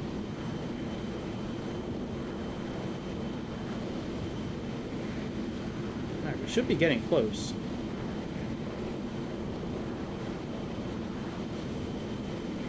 Yeah, you can see where everybody is.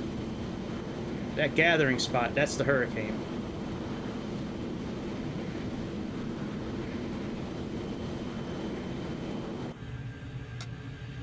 Alright, autopilot back on. Altitude and heading.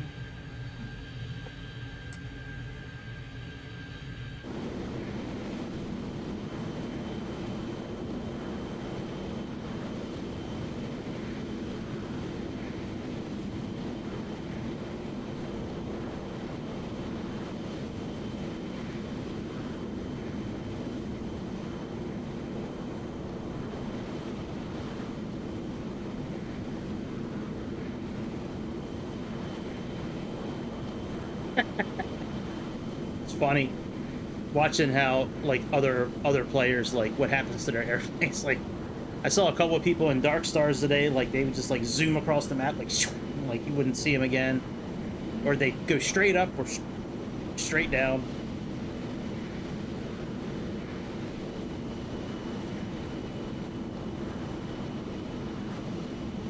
All right, we should be getting pretty close.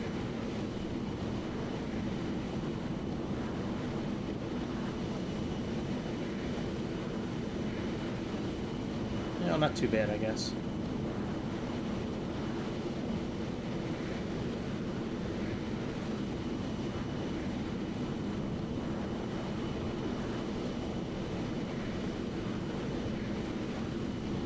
But yeah, yesterday I jumped in the Constellation. I got the right livery for, you know, when the plane used to be a Hurricane Hunter. I was all excited. We did the cold and dark start, took off. We get right to the hurricane and there's no wind. And I'm like, what? Then we get into it today. I didn't do the Constellation today. It just takes too long to get to where we're going. But then we get into it today, and every plane that I flew into that thing just got annihilated by the wind. Especially the last plane I flew. It was the de Havilland little single propeller plane that's available where it's got the water skis on it. Yeah, that plane was not living its best life today. That plane had some issues today.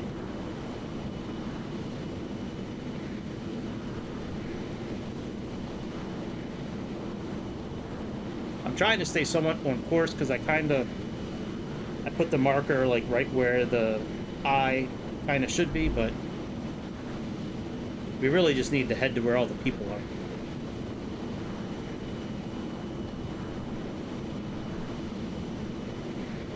And then maybe we'll fly back to the carrier. We may just restart and go from Key West and just do one quick carrier landing. I'm still trying to get enough practice doing it where I don't get waved off every time. I get waved off a lot.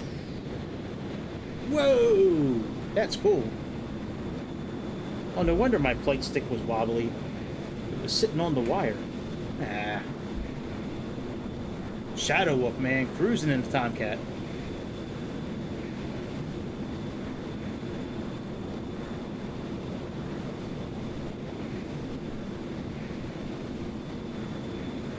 Man, you're going straight up.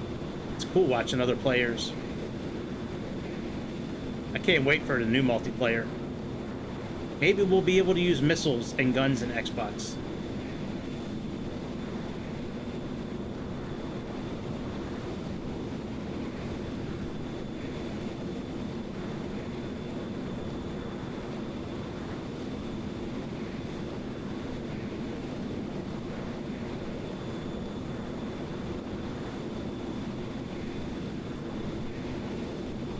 Maybe we'll be able to use guns and ammo.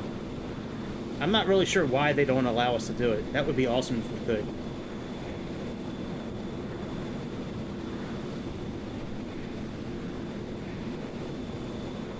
This airplane's got a really cool feature with Jester, too. If you remember Jester from the first movie, I don't know if he was in the second one or not. I never really saw the second one. I just saw the scene where Maverick goes up into the Dark Star at the end of the movie and then like disappears. But when we're not in the suit, when we're heading back to the carrier, I'll show you. Jester, it's a really cool like Rio system that they have in here. You know, the radio information officer that sits behind the pilot.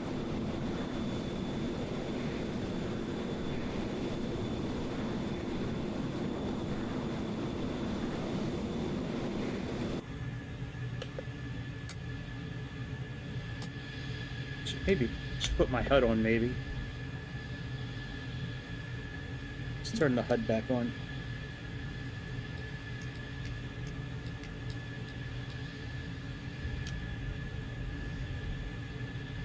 Oh yeah, that helped a lot. Alright, here we are. Here's the gathering spot.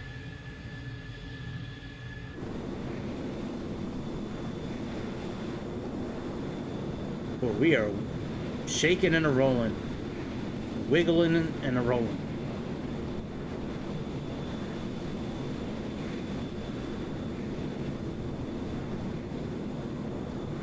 Sometimes I go and chase like tornado storms too, like the supercells. They're not as much fun. I mean, it's kind of windy, but you never see a tornado. That would be pretty interesting, like if you actually saw like a tornado.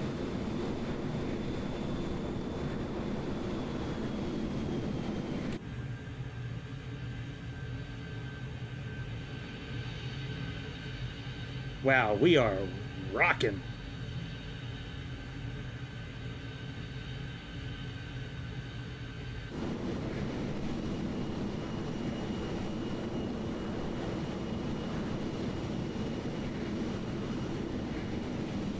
I wonder how intense it is to be a pilot in one of those Hurricane Hunter airplanes and actually flying through hurricanes. Like, it's got to be extremely awesome.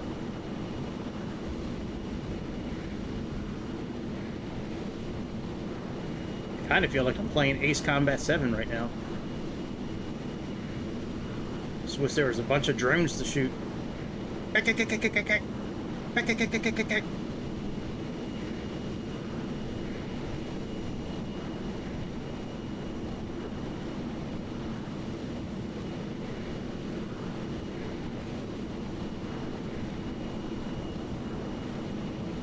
Yeah, we flew into the eye of the storm earlier today.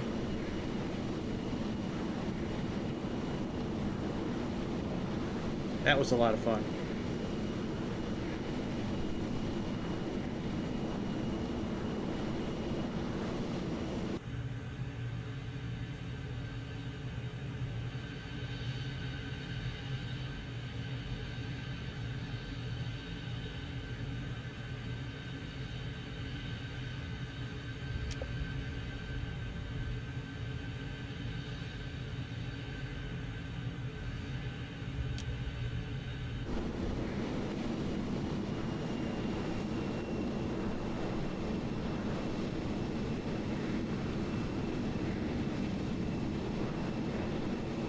We are in it now. The power of cheese. That is awesome.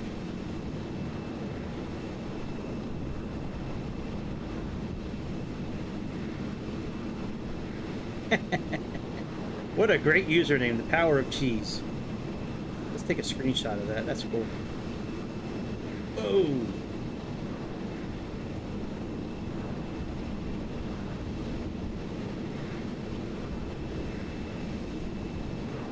There's a setting for the wings in this airplane where you can set them for auto, that they sweep, you know, automatically.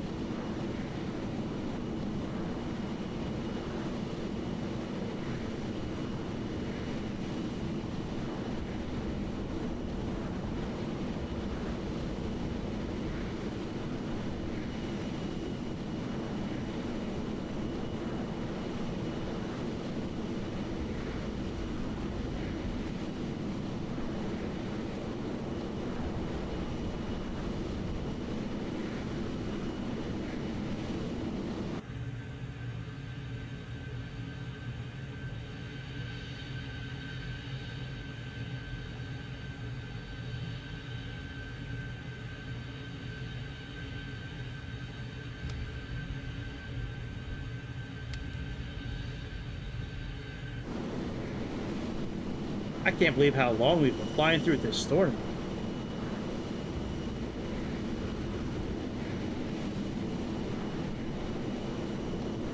We must just be kind of maybe flying around it. Maybe we actually passed the center of it already.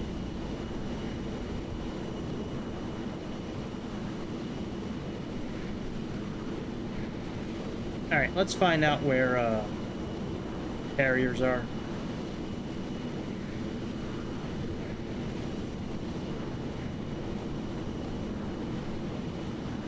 Whoa, we flew 100 and some miles. Oh my god.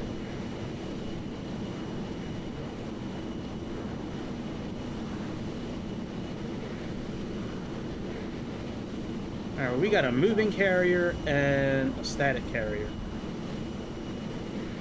Not really sure which one I want to go to be honest. Well, you know, we typically do a static, and we typically do a moving carrier. Let's do a static. Let's go back to the static carrier. So we need to head on a heading of 239. That'll also give me a chance to show you guys the ILS features and how to use Jester properly with Port and all that. Alright, let's turn back around.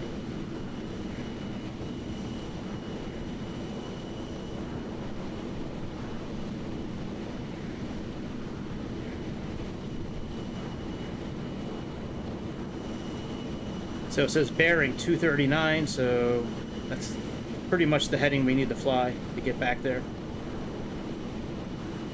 When you're about 20 miles away from the carrier, this Miltech carrier screen will flip and it'll start showing you like the meatball and the, you know, all the info for landing. Like your longitude and your, you know, height and all that. I don't know what the other thing is called besides the meatball. It's got the meatball and the icon that flashes to show you if you're too much to the port, starboard, or if you're just right. Now when we get about 5 more miles closer, the Grand Rogue static carrier is going to take the top spot.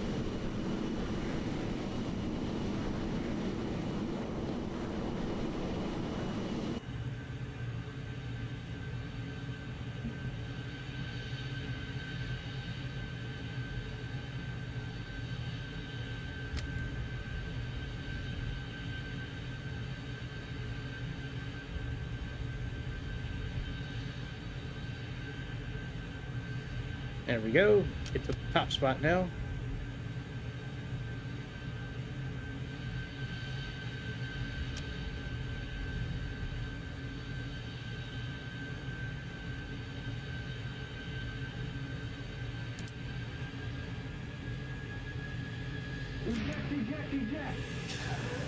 Oh, he ejected.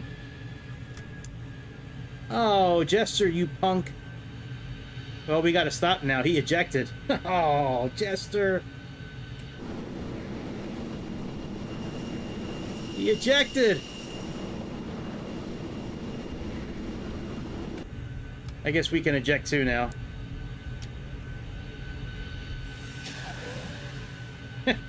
Alright, well, let's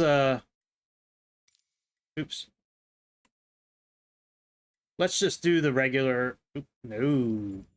Let me do the regular carry that I typically do, and then we'll call it a night.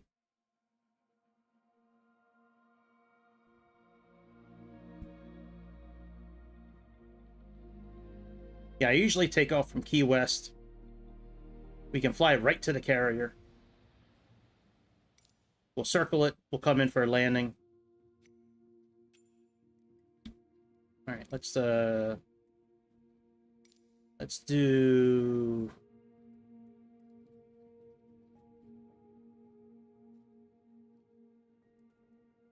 I haven't done the Pukin dogs in a while. Let's do the Pukin dog. Oh, I can't believe he ejected, man. We were under control. I was skimming the water. Yeah, so we have this moving carrier right here. And we can take off from this Navy base right here. And we, like, fly right out to it. It's awesome. Tomorrow, we'll do static carriers. I'll go over that, but... There's, I'll show you a little bit of Jester before we take off. But yeah, if you're thinking about getting a military plane, this F-14 from Heat Blur is amazing. It has a F-14A, a B, it's got tons of real-world liveries. It's got the original Top Gun livery from Maverick and Goose. That's the last livery for F-14A.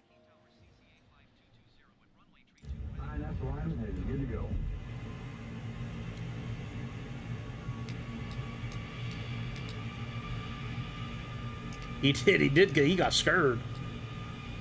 He got real scared. Yeah, Jester ejects way too early most of the time. Alright, so Jester... So you have two different systems.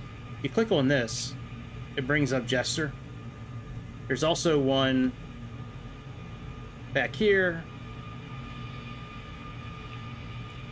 Cougar. So, but this one here for Jester, all your checklists are here, your navigation system, like if you need to set your navigation system up, like aligning it. This one here, number 3, this is what you would use to select a TACAN or an ILS frequency for the different types of ships that are out there.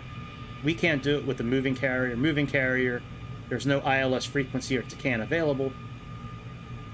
You also have more tactical information, radar antennas, comms and frequencies, the loadout, which is really just clean or extra fuel tanks. And then servicing, and then sheet features. When you're doing a cold and dark start, you're going to choose this option here to connect the power system. But other than that, yeah, and you come here and you would do, there would be a cold and dark start on the ground and one for the carrier, and then that'd be that. All right, let's I guess we'll take off at night, and then we'll land during the day. All right, formation lights are on because they look awesome.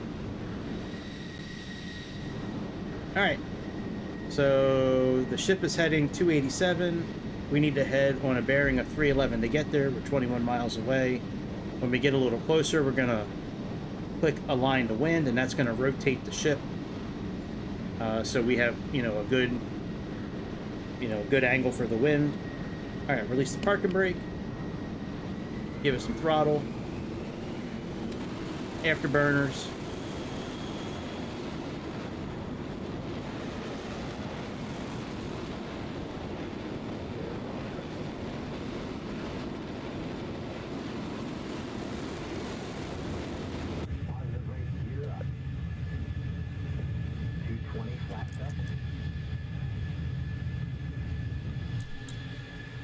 Alright, so we need to be heading about 310. 300 wings auto. Autopilot. Heading altitude.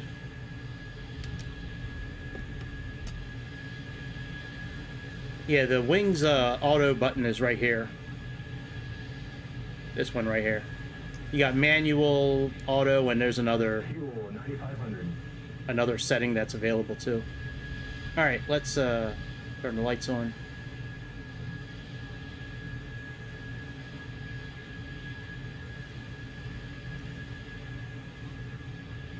Let's get the ship to head to the right heading. And let's put this on landing. That way we have our VS indicator right here.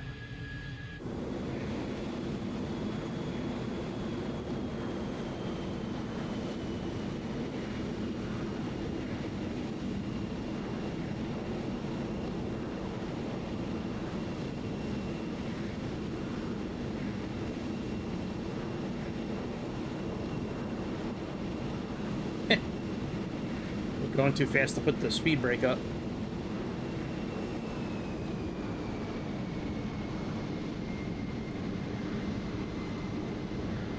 Alright, there's the Ronald Reagan.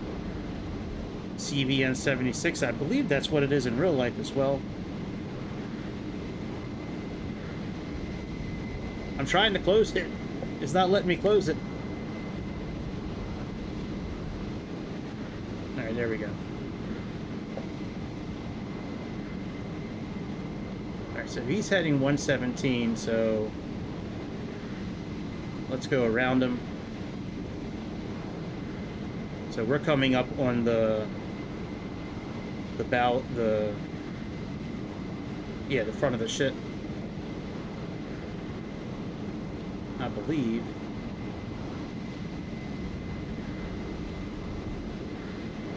Our altitude is pretty good, speed's okay.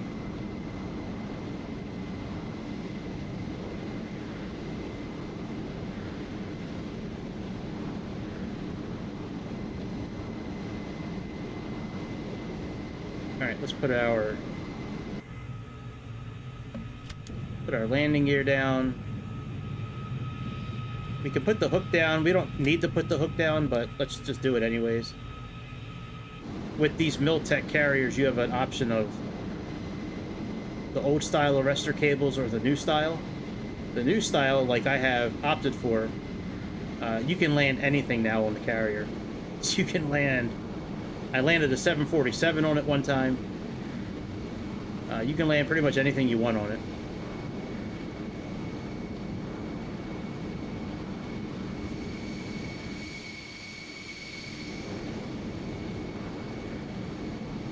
Man, I can't believe Jester punked out.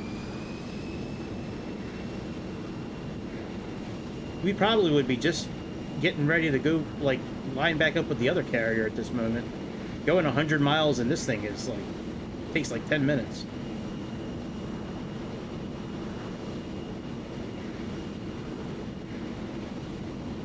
Alright, let's go about 3.5 miles out, then we'll turn. And we're going to turn so we're 90 degrees from heading 117. So we're going to want to turn to like 220, 210.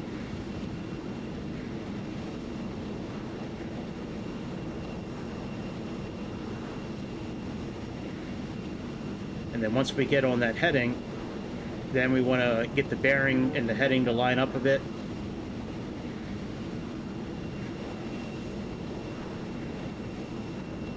Alright, like that. Now when the heading and the bearing kind of line up, then we'll make another turn.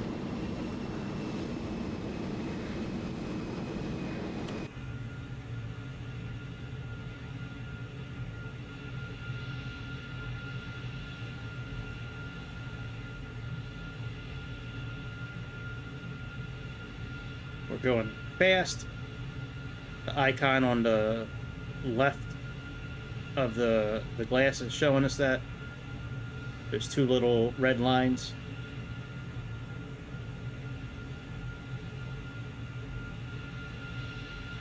These red lines right here tell us we're going too fast.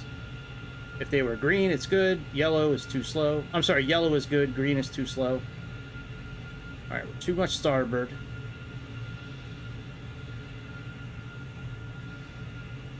That green flashing means we're too much on the starboard side of the ship.